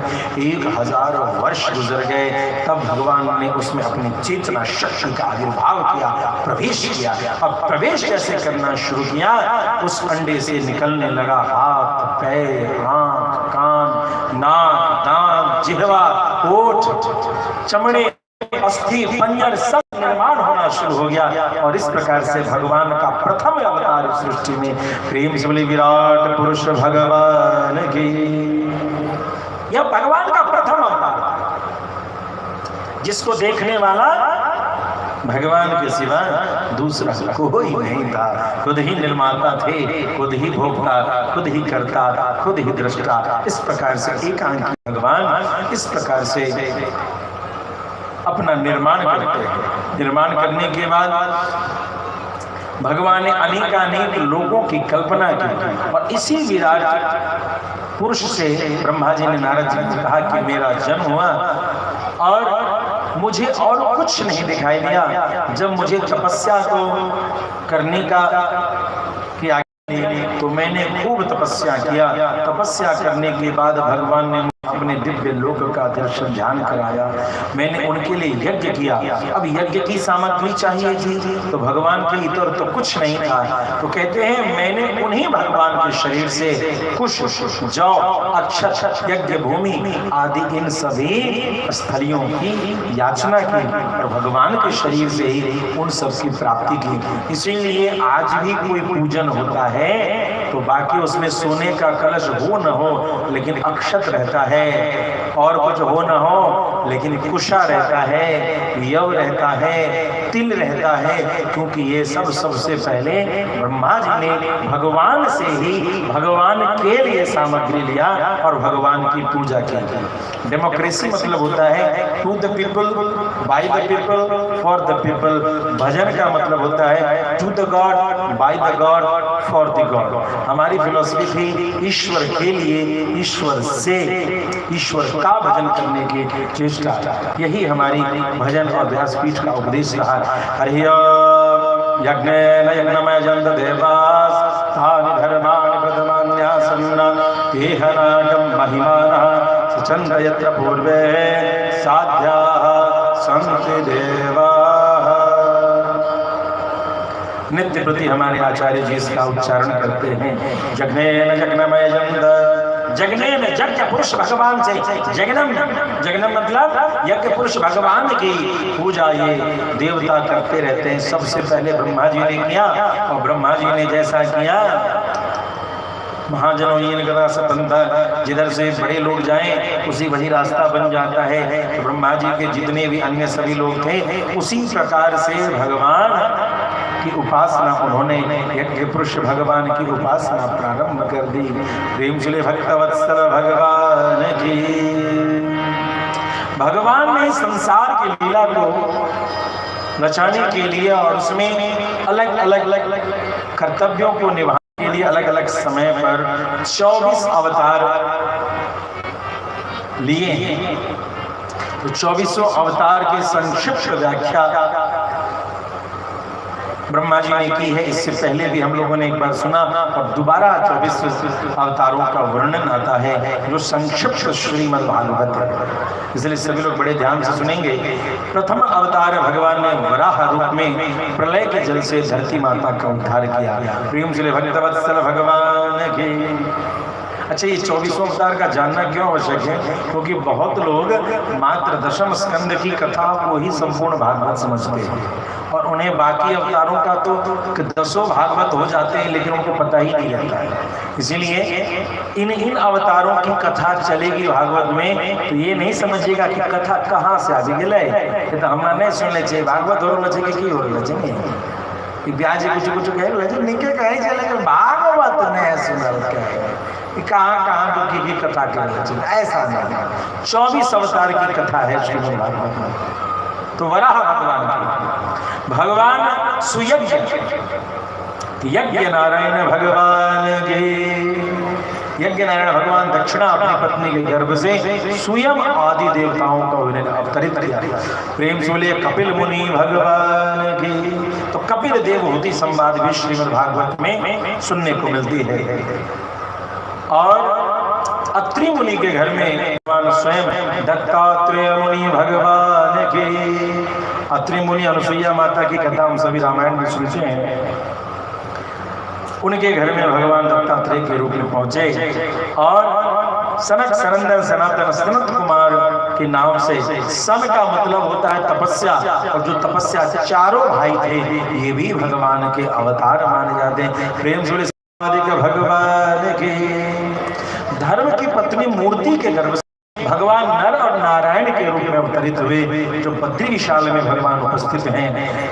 प्रेम से बद्री विशाल भगवान के ध्रुव के ऊपर कृपा करने के लिए भगवान प्रकट हुए। प्रेम से ध्रुव भगवान के महाराज राजा कैसा हो इसकी परिभाषा देने के लिए महाराज पृथु के रूप में भगवान अवतरित हुए। महाराज पृथु भगवान के राजा नाभि के घर में भगवान अवधूत कैसे सुख दुख से समलोष्टास्म कांचना, गीता जी में भगवान ने जो उपदेश दिया है कि ढेला और सोना के ढेला में अंतर न समझे, शीतोष्ण सुख दुखेशु समसंग विवर्जितः, ठंड और गर्मी दोनों से ऊपर हट जाना, ऐसे भाव के क्या जीवन हो सकती है, उस अवधूत वेश को चरितार्थ करने के लिए प्रेम से बोले ऋषभदेव भगवान के ब्रह्मा जी के यज्ञ में सुनहरे रंगों से युक्त रोमावली के साथ भगवान घोड़े के रूप में आए। प्रेम से बोले हयग्रीव भगवान के। और यही हयग्रीव भगवान जो है ज्ञान के प्रदायक होते हैं। मत्स्य रूप में भगवान ने अवतरित होकर के समस्त जीवों की रक्षा की। प्रेम से बोले मत्स्यावतार भगवान की। समुद्र मंथन के समय भगवान ने कच्छप रूप धारण किया। प्रेम से बोले कुर्मावतार भगवान की। नरसिंह रूप धारण करके भगवान ने हिरण्यकश्यप का उद्धार किया। प्रेम से बोले नरसिंह भगवान के। गजग्राह में भगवान ने अपने हाथ में चक्रपाणी, भगवान का एक नाम चक्रपाणी बन गया क्योंकि भगवान चक्र लेकर के वहां उद्धार करने आते। प्रेम से बोले चक्रपाणी भगवान के। वामन रूप में अवतरित होकर के बलि के यज्ञ से देवताओं की रक्षा की। ऐसे वामनावतार भगवान के हंस के रूप में अवतरित होकर के जो परमहंसों की गति है, जीवन शैली है, अध्यात्म का जो रहस्य है उसको समझाने के लिए ब्रह्मा भगवान हंस के रूप में अवतरित होकर के नारद जी को उपदेश देते हैं, जिसे हंसोपाख्यान के रूप से श्रीमद् भागवत में जाना जाता है। प्रेम से हंसावतार भगवान के। मनुष्यों में संस्कृति विधान क्या रहे, किस प्रकार से मनुष्य का जीवन या कर्म विधान सफल हो, कर्म के द्वारा जीवात्मा कैसे मोक्ष की प्राप्ति करे, उस विधान की रचना करने के लिए भगवान स्वयं मनु जी के रूप में अवतरित होकर के मनुस्मृति का निर्माण करते हैं। प्रेम से बोले स्वयं भव मनु भगवान के। भगवान ने अमृत मंथन में धन्वंतरी के रूप में अवतरित होकर के अमृत कलश की उपस्थिति दर्शन कराया। ऐसे धन्वंतरी भगवान के। परशुराम के रूप में अवतरित होकर भगवान ने 21 बार दुष्ट क्षत्रियों का नाश किया कि वे क्षत्रिय जो धर्म पर नहीं चल सकते, उन्हें राजगद्दी पर बैठने का अधिकार नहीं। इस प्रकार से चर्चा और इस प्रकार से चिंतन को समाज में स्थापित किया। ऐसे परशुराम भगवान के। ये परशुराम भगवान अभी भी वसुंधरा पर चिरकाल चिरजीवी हैं। इक्ष्वाकु के वंश में भगवान स्वयं राम भरत लक्ष्मण और शत्रुघ्न के रूप में चारों भैया भगवान के सदृश उपस्थित हुए। प्रेम से बोले रामचंद्र भगवान के। भगवान बलराम और कृष्ण के रूप में अवतरित हुए और इस प्रकार से उन्होंने अवतरित होकर के अनेक दैत्यों का नाश किया। प्रेम से बोले राम कृष्ण भगवान के। सत्यवती मैया सत्यवती के गर्भ से वेदव्यास जी के रूप में भगवान अवतरित होकर के कठिन वेदों का विभाजन किया। प्रेम से बोले वेदव्यास भगवान के। कलयुग में भगवान बुद्ध के रूप में अवतरित होकर के धर्म की शाखा, धर्म के उपधर्म नहीं है ऐसे उपधर्मों का उपदेश किया। ऐसे बुद्धावतार भगवान के कलयुग का शासन करने वाले और कलयुग में समस्त दुष्टों का वध करने के लिए जो उपस्थित होंगे, ऐसे कल की अवतार भगवान के।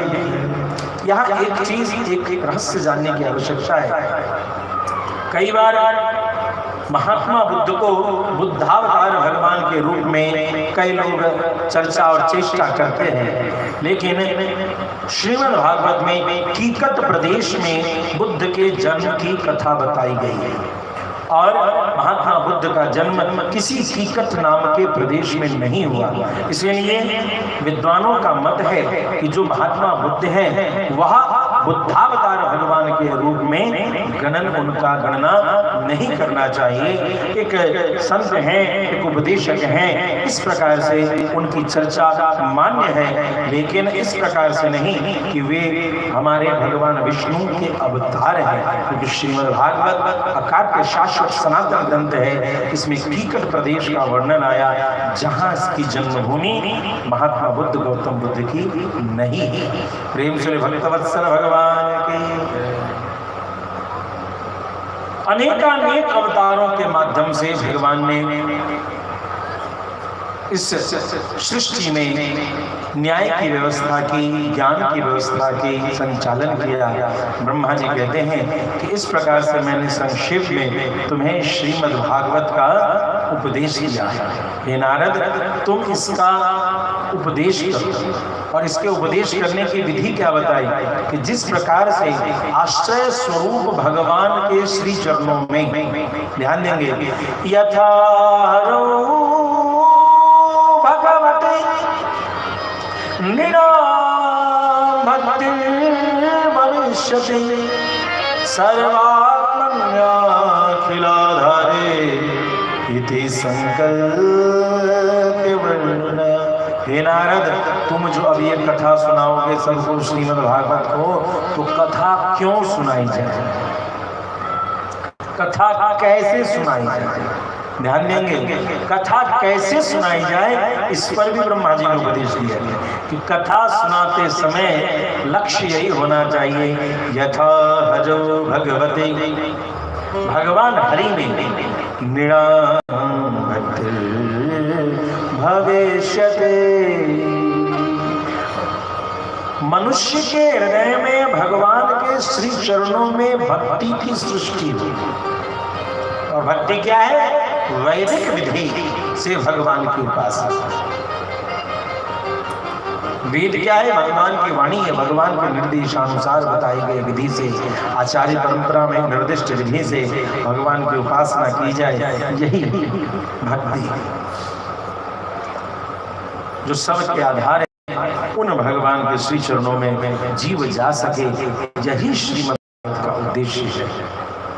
सूत जी ने कहा, महाराज परीक्षित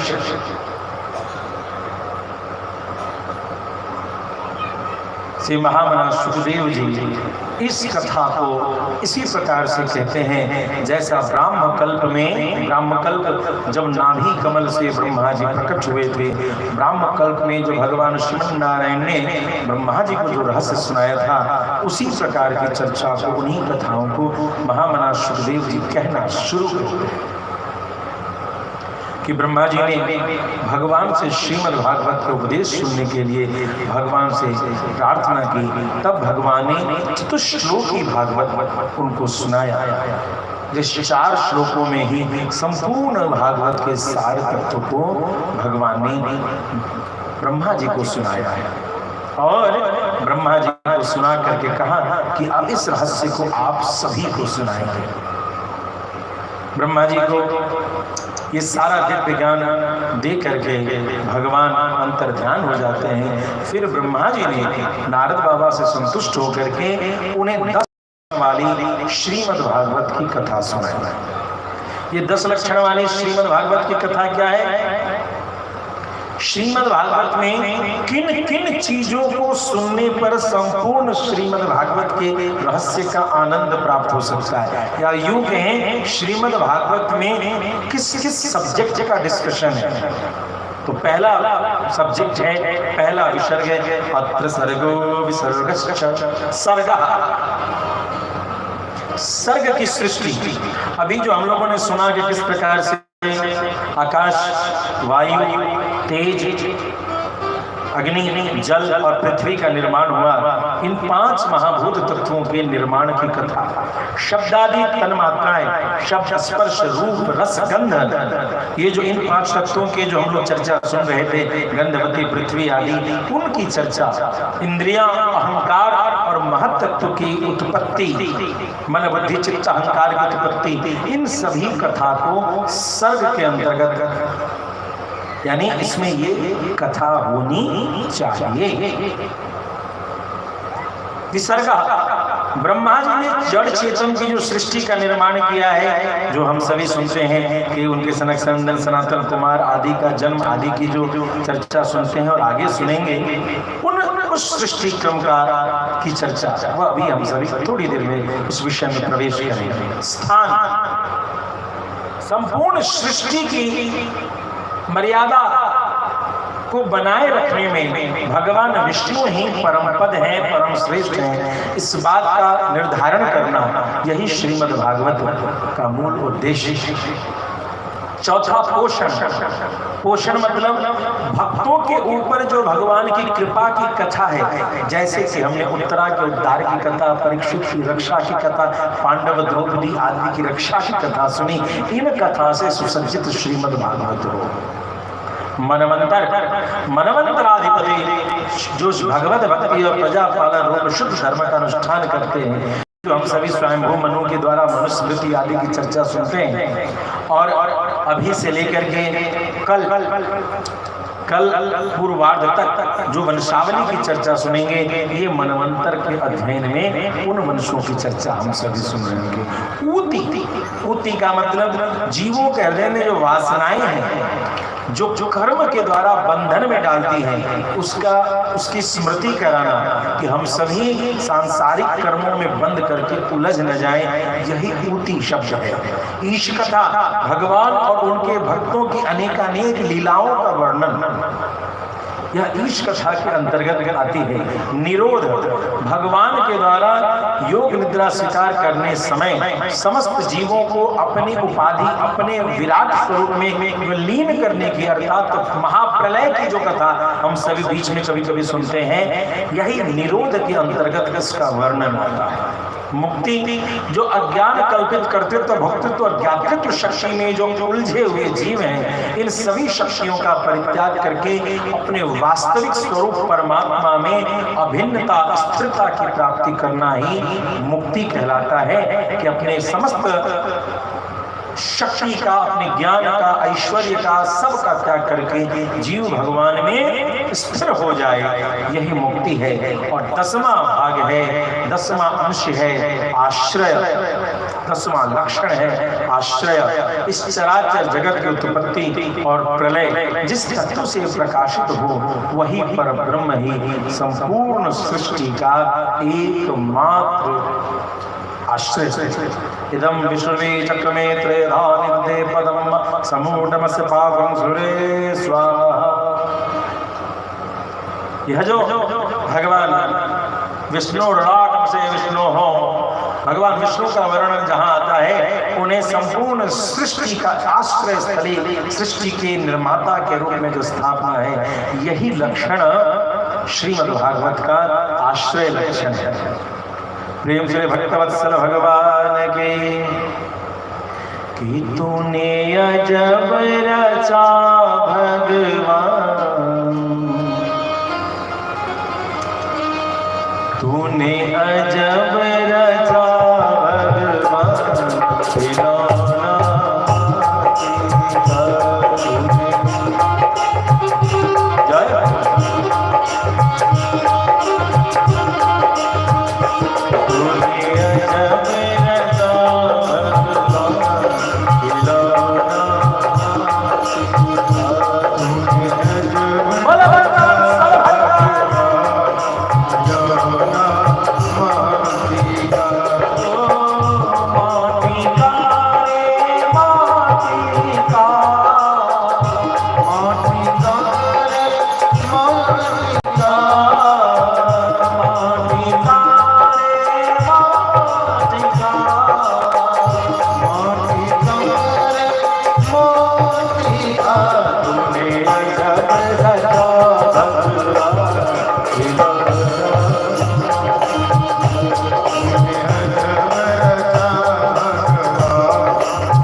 ब्रह्मा जी का जब भी सृजन होता है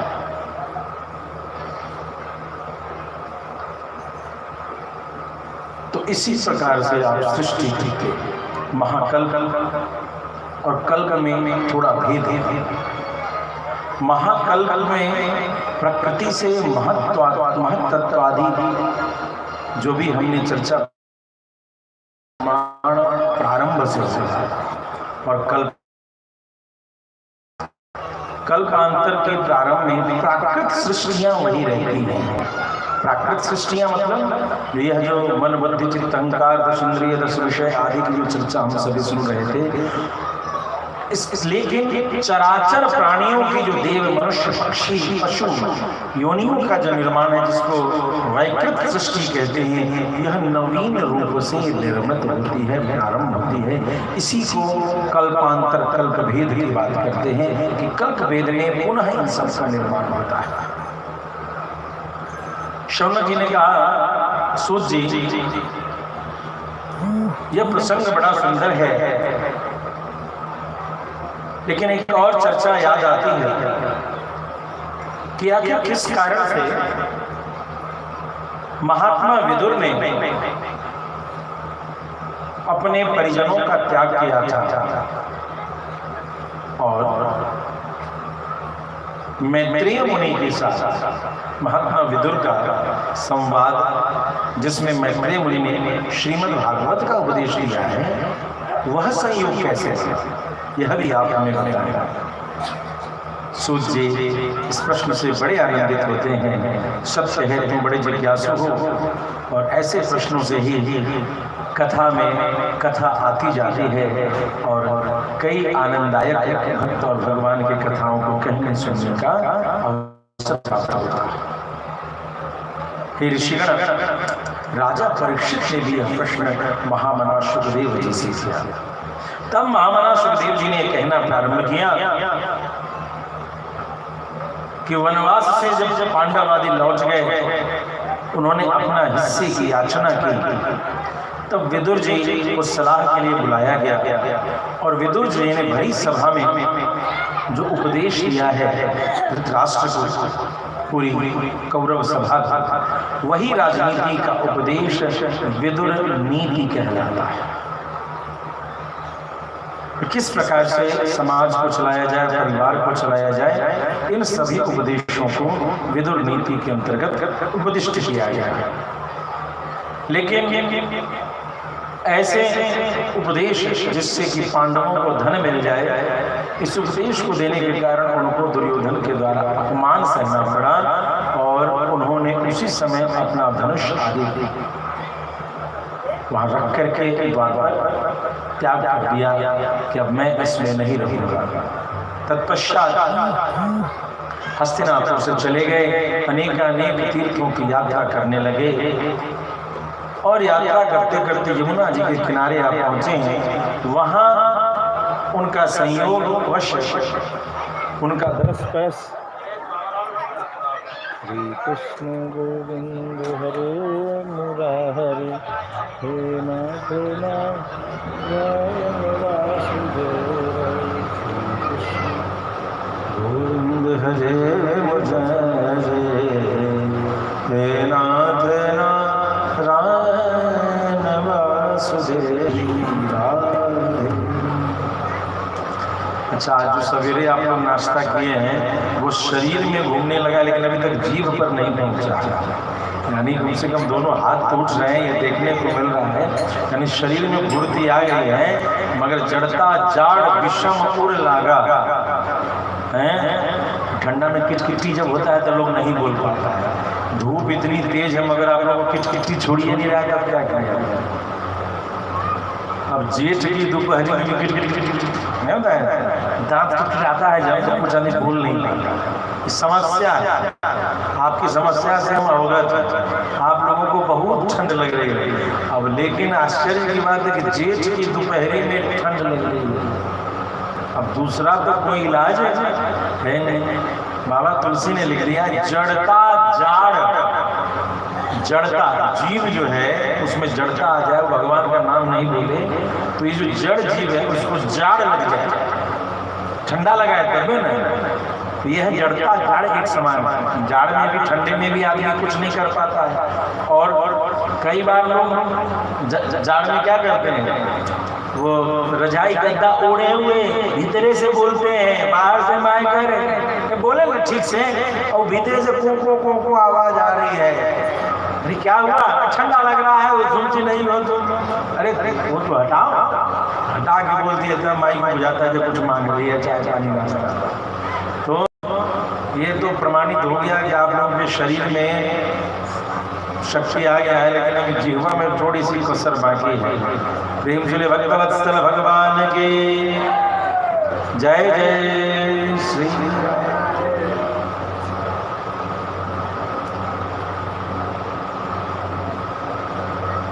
जय श्रीमन्नारायण। गाली हाथे उठाए। एक वो चीज इसी को कहते हैं भेड़ का। एक वो भेड़ जिधर जाएगा उधरे सब जाएगा। भेड़ को हाँकने वाला काली अगिल का भेड़ को देखता है। पिछल का भेड़ क्या करता है? अगिल का भेड़ का पैर देखता है, पिछल और उसी को देख के चलेगा। यदि एक भेड़ कुआं में गिर गया तो सब कुआं में गिर। इसको कहते हैं भेड़ जाएगा। मतलब अपनी मति गति नहीं है कि हृदय में आनंद के साथ ना कोनो नहीं बोल रहा है, सब खाली हाथे उठा रहा है, हम भी खाली हाथे उठाए। कोनो बोलेगा तो यजमान ऐसे मक्खी है कि मुंह से राम नाम बोलने में बड़ा हंसते रहते बोलते। यजमाने यथा राजा था, इतना मक्खी चूस है कि राम नाम का दान में नहीं कर रहा है। बताइए भाई, सब देखता है नीचे से, हमको बोलता है फोन करके। 100 को फोन आया था, यजमाने नहीं बोलता है। तो हम लोग प्रेम से भक्तवत्सल भगवान की जय जय श्री।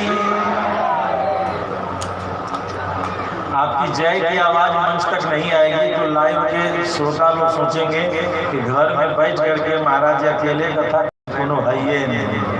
खूंटा को सुना, किसको सुना रहे? खूंटा को सुना। इसीलिए हमारी इज्जत बचाने के लिए एक बार और बोल दीजिए, प्रेम से भक्तवत्सल भगवान की। हम सब सुनेगा तो लगेगा कि जिक्टिया में कुछ हो रहा। बिना ओज के भोज नहीं होता है। होता है क्या? है? बिना ओज के भोज होता है। हम लोग क्या देहाती कहावत है, बिना ओज के भोज नहीं। एक बार हम भोजन करके, अब कुछ ऐसे ब्राह्मण लोग घुस गए हैं कथा में, पांडित्य में, जो सिकिया पहलवान, पंडित जी जैसे आ गए सिकिया पहलवान। सिकिया पहलवान होते हैं, उनके शरीर को देखा जाए तो एक सुई और उनका शरीर दोनों बराबर है। हमारा राज रसोईया मुन्ना झा भी वैसा ही, मुन्ना झा भी वैसे, सब सिकिया पहलवान सब आए। अब हम समझे भैया बढ़िया खाने पीने वाले। अब बगल में कोई आदमी कहे नहीं, आदमी जीने के लिए खाता है कि खाने के लिए जीता है? हम तो 2 को रोटी खाता है। तो लाज लग जाती है। नहीं समझे, जो 2 को रोटी खाता है वो कहता है बड़ा ज्ञान देगा, इतना ज्ञान उसको प्रस्फुटित होगा। आदमी जीने के लिए खाता है कि खाने के लिए जीता है? तो ये रोटी दी बहुत है, बहुत है। जब आंत खराब हो तो दांत क्या बचेगा? आंत ठीक करो, दांत खटाखट चबाएगा। आंतें गड़बड़ है, सब नकली माल खा करके आंत गड़बड़ कर लिया है। तो ये रोटी बढ़िया माल खाइए, बढ़िया गौ माता का घी खाइए, सब जर्सी गाय का घी खाओगे तो क्या होगा? हाथ तो गड़बड़ाएगा ही। और जब हाथ, आजकल का बच्चा सब कुरकुरे बच्चा, कुरकुरे, कुछ बच्चा है नहीं खाता, कुरकुरे, अंकल चिप्स, सब क्या वही खाता है। ये जो टॉक्सिक कंटेंट से युक्त जो भोजन है, ये इनसे बचिए। तो आप कहिएगा क्या करे? बच्चे मानते नहीं है। बच्चे तो मानेंगे ही, बहुएं नहीं मानती हैं। बहुएं अपनी सास से पूछे, न अंकल चिप्स का फैक्ट्री था, न लेज का फैक्ट्री था, और घर में चिप्स बनता था। और बच्चे तो वही आदमी हैं जो आपने बचपना में मांगा था और आपकी माँ ने दिया था, वही आज आपके बच्चे आपसे मांग रहे हैं। फर्क इतना है कि आपके हाथ में मोबाइल थोड़ा ज्यादा दे रहे हैं। खाली नैरा ससुरापति आने में ज्यादा टाइम लगता है, तो अब चिप्स कैसे घर में बनेगा? कैसे बनेगा? के धूप में सुखाएगा, के चिड़िया चुनवन भगाएगा? तो बच्चे अंकल चिप्स खाते हैं। ये कुरकुरे क्या है? हम लोगों के घर में नमकीन बनता था, मैदा अजवाइन, अंग्रेज दे दे, वो सभी बनता था एकदम बर्फी कट कट कट, गोला कट, अलग अलग कट, ये सब बंद हो गया। अब बच्चे को तो वही स्वाद चाहिए, कंपनी तैयार है, उसमें और नमक मिर्च तेल मसाला मिला के कुछ बच्चे कुरकुरे ये सब नहीं खाते, बच्चे वही खाते हैं जो आपने बचपना में खाया। समस्या ये है कि माताओं ने अपना कर्तव्य बदल लिया है, इसीलिए बच्चों ने अपनी थाली बदल ली है। अब सास कितना कहे, सासों सुनती रहती है। एक समय था जब हमारे समाज में मिट्टी का घड़ा में यदि कभी कोई जूठा गिलास रख देता था तो उस घड़ा को फेंक देते था कि नहीं।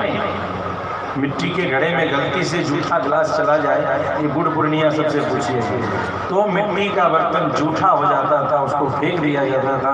और आज समय ऐसा है कि बड़े बड़े कथावाचक कहते हैं, हम धर्म की व्याख्या करते हैं, उसी चीनी मिट्टी के कप में बैठ करके चाय और कॉफी रोज पी रहे हैं। कैसे हमारा सनातन धर्म ह्रास की ओर जा रहा है। कुछ ऐसे भी आचार्य हैं जो भगवान के जन्मदिन पर happy birthday to you cake कटवा रहे हैं। अब तो प्रचलन हो गया है, भगवान का जन्म है तो केक काटना। अरे खीर बनाओ, मालपुआ बनाओ, केक क्यों काटने का काम क्यों करोगे? हमारे यहाँ तो वैष्णवों की भाषा में सब्जी को भी काटना कहने से मना है। यदि कोई कहता है सब्जी काट रहे हैं तो धीरे से जो सांप्रदायिक बात जानते हैं वो इशारा करते हैं, भैया काटना मत कहिए, कहिए सब्जी सुधार रहे हैं, सब्जी मनिया कर रहे हैं, सब्जी तैयार कर रहे हैं। जो काटना शब्द कहने से बचते हैं, आज उसी भागवत बीच में कई बार हैप्पी बर्थडे टू यू, शुक्र है दिया नहीं बुझाता।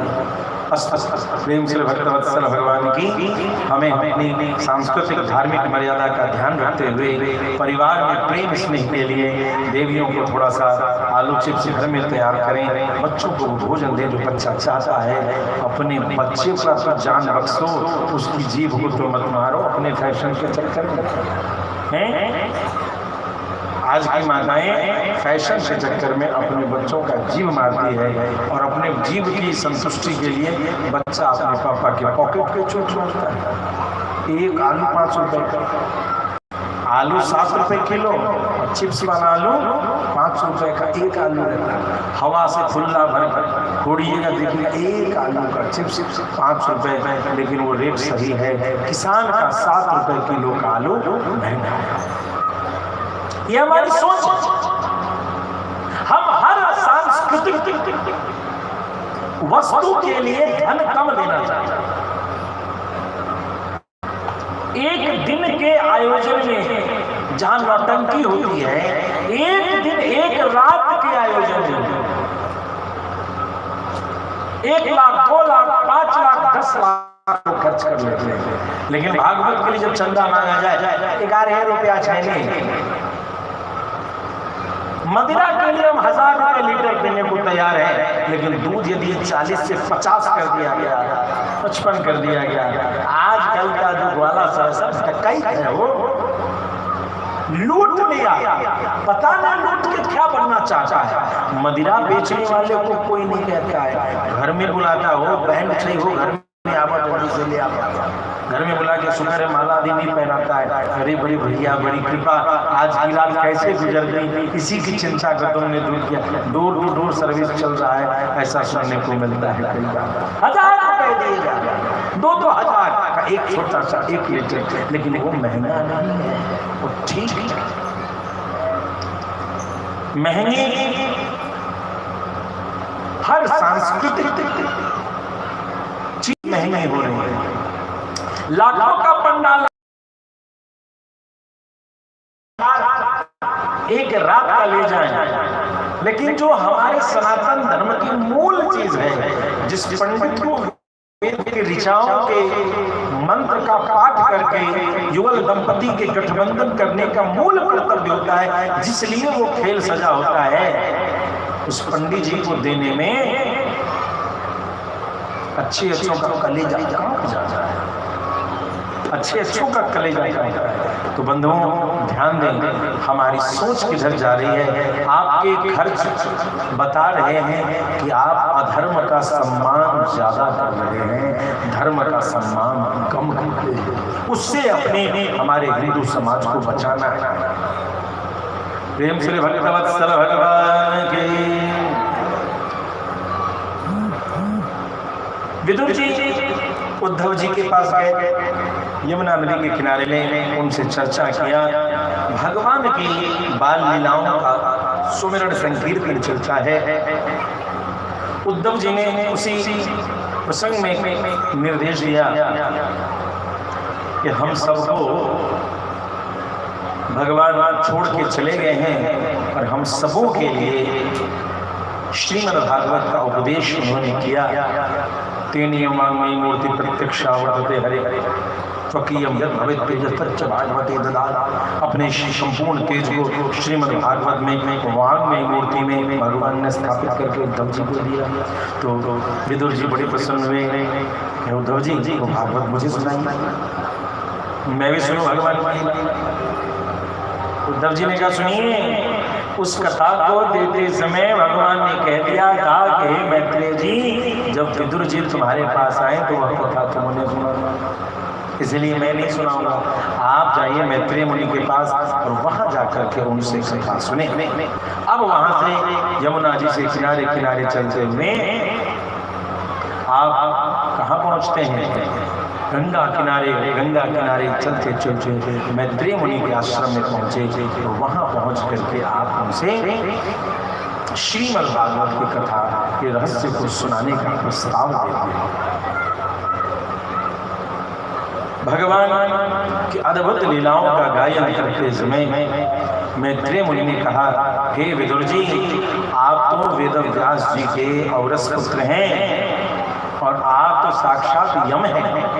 यम से बड़ा भी धर्म की बात कोई जानेगा? मांडव्य ऋषि के श्राप के कारण ही आप विदुर बने हैं। प्रसंग ऐसा है कि ब्रह्मर्षि मांडव्य ऋषि के द्वार पर वृक्ष के नीचे हाथ ऊपर करके मौन व्रत धारण करके तपस्या कर रहे थे। उसी के समय में कुछ लुटेरे धन को चोरी करके भाग रहे थे। पीछे से सिपाही दौड़ रहे। उन्होंने सारा सामान लिया और मुनि के आश्रम में पटक दिया और भाग लिए। इधर से सिपाही लोग खोजते खोजते जब वहां पहुंचे तो आश्रम में छापा मारा। मुनिवर मांडव्य मुनि तो ध्यानस्थ थे। छापा मारा तो धन मिल गया, धन मिला तो मुनि को होश में लाया, ध्यान उनका तोड़ा और कहा, यहाँ बगुला समाधि लगा रहे हो, नाटक कर रहे हो, चोरी का धन घर में रख करके चलो तुम्हें दंडित करते हैं। उनकी कुछ न सुनी, उन्हें पकड़ करके करते हुए राजा के दरबार में ले जाया गया। राजा ने कुछ पूछा ने कुछ ताछा ने उन्हें एक शूली पर लटका। शूली पर कोना जैसे भाला होता है, भाला के ऊपर उनको बैठा दिया और उस भाला पर बैठ करके उनको बहुत दिन रात गुजर गए। पांडव मुनि वहीं समाधिस्थ होकर के उन्होंने अपने जीवन की रक्षा की। उस भाले पर बैठे बैठे बैठे बैठे जब बहुत समय हो गया लेकिन उनकी मृत्यु नहीं हुई, तब जाकर के पहरेदारों ने जाकर महाराज को बताया, महाराज वो मुनि बड़े चमत्कारी हैं, इतने दिनों से शूल पर बैठे हैं लेकिन मर नहीं रहे हैं। हमें लगता है हमने अकारण ही ऐसे महात्मा को दंडित कर दिया। अब तो शूल शरीर में इतना भीतर जा चुका था कि वह शूल बाहर निकल नहीं पा रहा था। अंतिम में उस शूल को काटा गया और मांडव्य मुनि को उतारा गया। शरीर में शूल लिए हुए उस राजा पास जाते हैं। राजा ने अपनी अज्ञानता स्वीकार की और मांडव्य मुनि यमलोक में जाते हैं। यमलोक में पूछा, हे यमराज, तुमने यह विधान कैसे मेरे लिए कर दिया? आखिर मेरे शरीर में शूल क्यों डाला गया? मैंने कौन सा अपराध किया? मैंने अपने ज्ञान में ऐसा कोई अपराध नहीं किया जिसके कारण कि मुझे नरक के समान पीड़ा का भोग करना पड़ा। यमराज ने कहा, हे मुनिवर, यद्यपि आपने होश में ऐसा नहीं किया है, लेकिन बाल्यकाल की अवस्था में आपने जो एक तितली होती है ना, घासों पर, उसको कई बार बचपन में पूरा धागा लोग बांध के बच्चे उड़ाते हैं, धागा बार उड़ते रहता है तो पकड़ा भी जाता है और धीरे से फंदा लगा देता है। तो उसी प्रक्रिया को तुमने बचपन में कई बार उसको भोंका है, उसको कष्ट पहुंचाई है, उसके पूंछ में कांटे भोंक भोंक करके। उसी के कारण तुम्हारे भी गोदाद्वार में, तुम्हारे भी शरीर में शूल को प्रवेश करके तुम्हें भी उस कष्ट की अनुभूति कराई। हे यमराज, 12 वर्ष तक के उम्र के बच्चे, जो 12 वर्ष से ऊपर है वो ध्यान देते हैं, 12 वर्ष से नीचे वाले तो समझ ही नहीं पाएंगे। 12 वर्ष से नीचे यदि किसी अबोध से कोई दोष हो जाता है तो वह दंड का भागी नहीं होगा, क्योंकि उसे मर्यादा धर्म का ज्ञान तनिक भी नहीं रहता। और उस अवस्था में मेरे द्वारा किए गए इस अपराध का दंड तो मुझे दे रहे हो, और वह भी कितना कठोर। तुम्हारी सोच मनुष्य लोक के अनुसार है, इसीलिए तुम्हें मैं श्राप देता हूं कि तुम अब मनुष्य लोक में तुम्हारा जन्म होगा और तुम्हें उसी प्रकार से मनुष्य के जीवन के सुख और दुख को भोगना पड़ेगा। यमराज वही यमराज विदुर जी के रूप में उपस्थित हैं, और उन्हीं यमराज के द्वारा उपदिष्ट जो धर्म की व्याख्या है उसी का नाम है विदुर नीति, जो हम सभी ने सुना था। एक धा त्रिधा पंचधा कि भगवान के जो विशेष पार्षद हैं वो एक प्रकार से, 3 प्रकार से, 5 प्रकार से, अर्थात कई प्रकार से एक साथ लीला कर पाते हैं।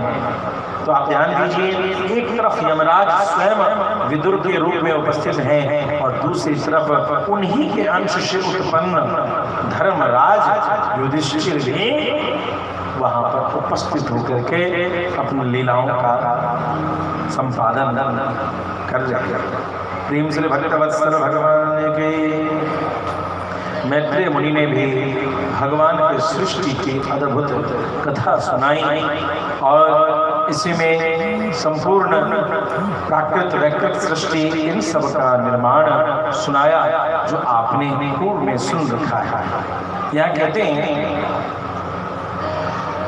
कि जब काल गणना की चर्चा हुई तो उस जगह पर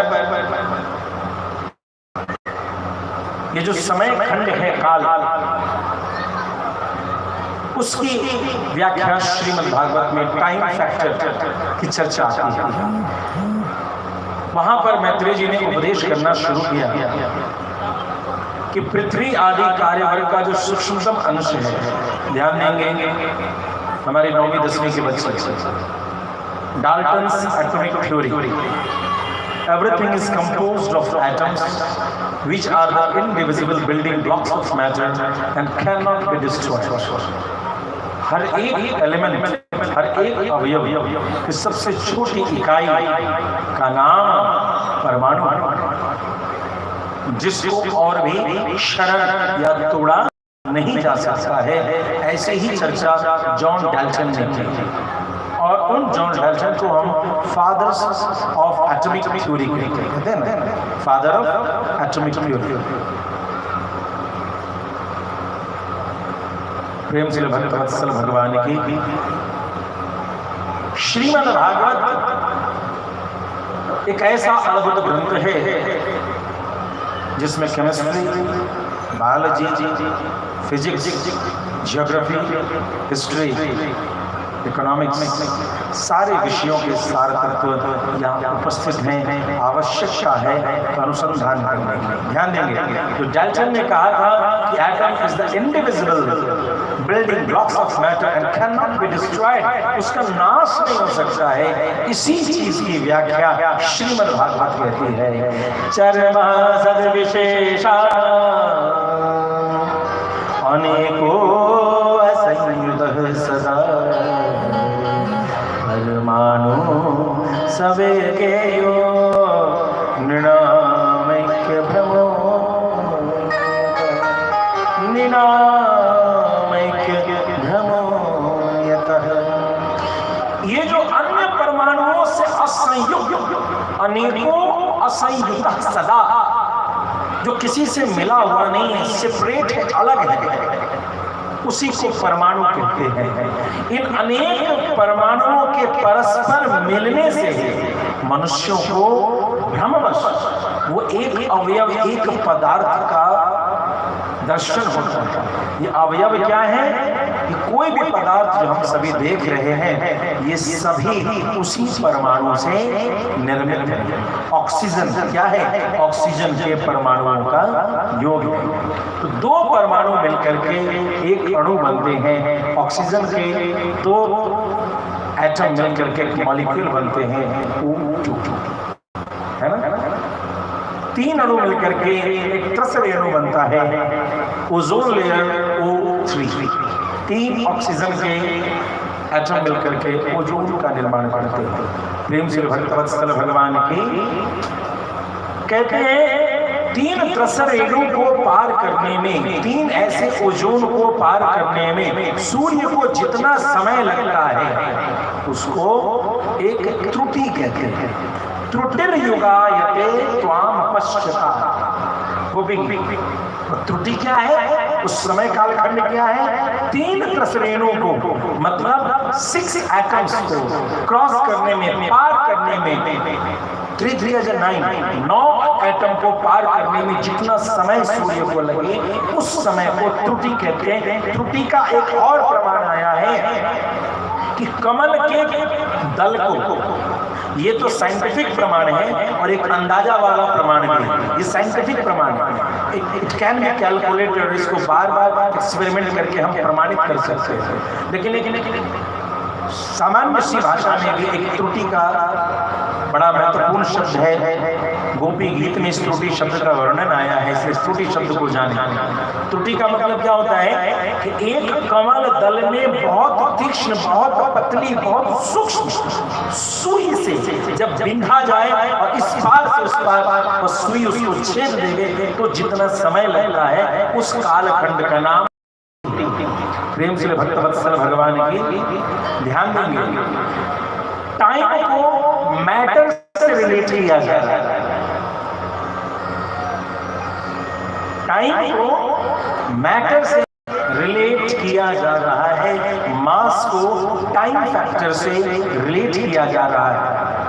फिजिक्स के दो अलग अलग पार्ट के बीच का जो कोरिलेशन है, आइंस्टाइन का एक फॉर्मूला है E = mc²। ऐसा ही संयोग यहां देखने को मिलेगा। आगे बढ़ते तो टाइम फैक्टर में यानी जो मास है, जो द्रव्य है, उससे कालगणना का संबंध है कि 9 एटम्स को पार करने में जितना समय लगेगा वो एक त्रुटि हुआ। ऐसे 100 त्रुटि को एक वेद कहते हैं, 3 वेद को एक लव कहते हैं। तात स्वर्ग अपवर्ग सुख। आइए रामायण जी में, बाबा तुलसी का रामायण। धरिय तुलाय तूल न ताहि सकल मिली जो सुख लव सत्संग। लव का, उसी लव का यहाँ वर्णन है। 3 वेद को लव कहा, 3 लव को निमेष कहा, 3 निमेष को एक क्षण कहा, 5 क्षण को एक काष्ठा कहा, 15 काष्ठा को एक लघु कहा, 15 लघु को एक नाडिका कहा, और 2 नाडी को, अब जो शब्द हम जान रहे हैं वहां प्रवेश करते हैं, 2 नाडी के कालखंड को एक मुहूर्त कहा, 6-7 मुहूर्त का एक प्रहर हुआ, 8 प्रहर का एक दिन हुआ। अष्टजाम कीर्तन करते प्रेम से भक्तवत्सल भगवान की। तो इससे नीचे वाला समय गणना नहीं समझ तो समझ में। अब यहाँ से कालखंड का वर्णन प्रारंभ होता है। 4-4 यम का दिन और 4-4 का रात, 4-4 8 जम का अष्टजाम का एक दिन रात होता है। 15 दिन और रात का एक पक्ष होता है। 2 पक्ष का एक मास, एक महीना होता है, जो पितरों के एक दिन का मान है। पितरों के एक दिन का मान 2 पक्ष यानी 1 महीना। पितरों का एक दिन 1 महीना होता है पितृलोक में। 2 मास का एक ऋतु होता है, 6 मास का एक अयन, उत्तरायण और दक्षिणायन, यानी 3 ऋतु और 6 महीने का 2 अयन। सूर्य उत्तर की ओर है, सूर्य दक्षिण की ओर है। इसको हम सभी उत्तरायण और दक्षिणायन में चर्चा करते हैं। दोनों अयन मिलाकर के एक वर्ष का निर्माण होता है। एक वर्ष देवताओं का एक महीना पितरों का एक दिन और एक वर्ष देवताओं का एक दिन होता। ऐसा जो 100 वर्ष है वो मनुष्य की एक आयु होती है। 12,000 देवताओं के दिव्य वर्ष से एक चतुर्युगी का निर्माण होता है। सत्यादि, सतयुग, त्रेता, द्वापर और कलियुग, इसमें क्रमशः 4,000, 3,000, 2,000, 1,000 दिव्य वर्ष होते हैं। और इस प्रकार से 1,000 दिव्य वर्ष का यह कलियुग, प्रत्येक में जितने सहस्त्र वर्ष होते हैं उससे 2 गुने 100 वर्ष उनके संध्या और संध्यांशों में। और इस प्रकार से 1,000 जो चतुर्युगी है महर्लोक से ब्रह्मलोक पर्यंत में वह एक दिन का मान होता है। यानी ब्रह्मा जी के लोक में हमारी 1000 चतुर्युगी बराबर एक दिन होता है। इतनी बड़ी एक रात होती है जिसमें प्रलय होता है। इसी को कल्पांतर करके, यानी 1,000 चतुर्युगी के बाद 1,000 चतुर्युगी तक प्रकृत सृष्टि वैसी ही रहती है। वैकृत सृष्टि का मतलब जितने जीव जंतु हैं ये सभी समाप्त रहते हैं। जो हम लोगों ने सुना था कि 1,000 वर्ष तक वह अंडा उसी तरीके से ब्रह्मांड उसी निर्जीव अवस्था में विद्यमान था। यह कल्प का भेद होता है। 14 मनवंतर को एक कल्प कहते हैं। एक कल्प में यानी 1,000 चतुर्युगी में 14 मनु का राज्य काल होता है। यानी 71 और कुछ अंश चतुर्युगी को एक मनवंतर कहते हैं। 71 चतुर्युगी से थोड़ा बढ़ने पर एक मनु का साम्राज्य क्षेत्र होता है। ब्रह्मा जी दिन में सृष्टि और रात्रि में प्रलय का निर्माण करते हैं। इस प्रकार से हम यहाँ क्या देखते हैं कि वर्तमान में जो मनवंतर है, ये जो कल्प है, हम सभी संकल्प करते हैं। आचार्य जी बड़े शुद्ध रूप से बड़ी शनै स्पष्ट शब्दों के द्वारा संकल्प करते हैं, लेकिन श्रोता द्वैयाचार को रहता है। प्रेम से भक्तवत्सल भगवान की पूजा में कोई नहीं रहता है। 2-4 लोग पूछे कितने लोग, 4-5 लोग रहते हैं। तो समय संकल्प का विधान, संकल्प क्या है? देश काल परिस्थिति का उद्बोधन करके किए जाने वाले कर्तव्य का, इन तीनों को ध्यान में रखते हुए जो कर्तव्य है उसका संकल्प हम लेते हैं। वहां जब काल का वर्णन होता है तो उस काल का वर्णन करते हुए क्या कहते हैं? श्वेतवराह कल्पे। तो इस कल्प में भगवान का जो वराह स्वरूप है वो कैसा है? श्वेतवराह कल्पे वही वस्वत मनवंतरे। जो हमारे मनु है वो कौन है? सूर्य के पुत्र विवस्वान, इसीलिए उनका नाम विवस्वान के पुत्र होने के कारण वैवस्वत मनवंतरे। 28वें युगे 28वां चतुर्युगी चल रहा है। 71 चतुर्युगी में मनु बदलते हैं और ये 28वां इस मनवंतर का लगभग मध्य है। 28वें मन चतुर्युगी चल रहा है। 28वें युगे कलि युगे, और उसमें यह कलयुग चल रहा है। कली प्रथम चरण में, उसका भी है प्रथम चरण आदि। उसके बाद वर्ष मास की गणना करके इस संपूर्ण जो समय कालखंड का हमने वर्णन किया, यह कालखंड भगवान का ही स्वरूप है। उपनिषद कहता एष काल एष प्राण, यह जो काल है भगवान का स्वरूप है, यह जो प्राण है यह भगवान का स्वरूप है। इसीलिए काल की गणना को जो हम लोग सुन रहे हैं यह भगवान की ही महिमा का वर्णन है। प्रेम से भक्तवत्सल भगवान की। राम नाम से तूने बंदे, राम नाम से तूने बंदे, तू अपना मोड़ा, दौड़ा जाए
देख बुढ़ापा आया तो तुम रोया, देख बुढ़ापा आया तो पकड़ के लाठी रोया। अब भी दाम सुमिरनी नहीं अब भी दाम सुमिरनी नहीं तो पड़ेगा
का भी रंग जोड़ा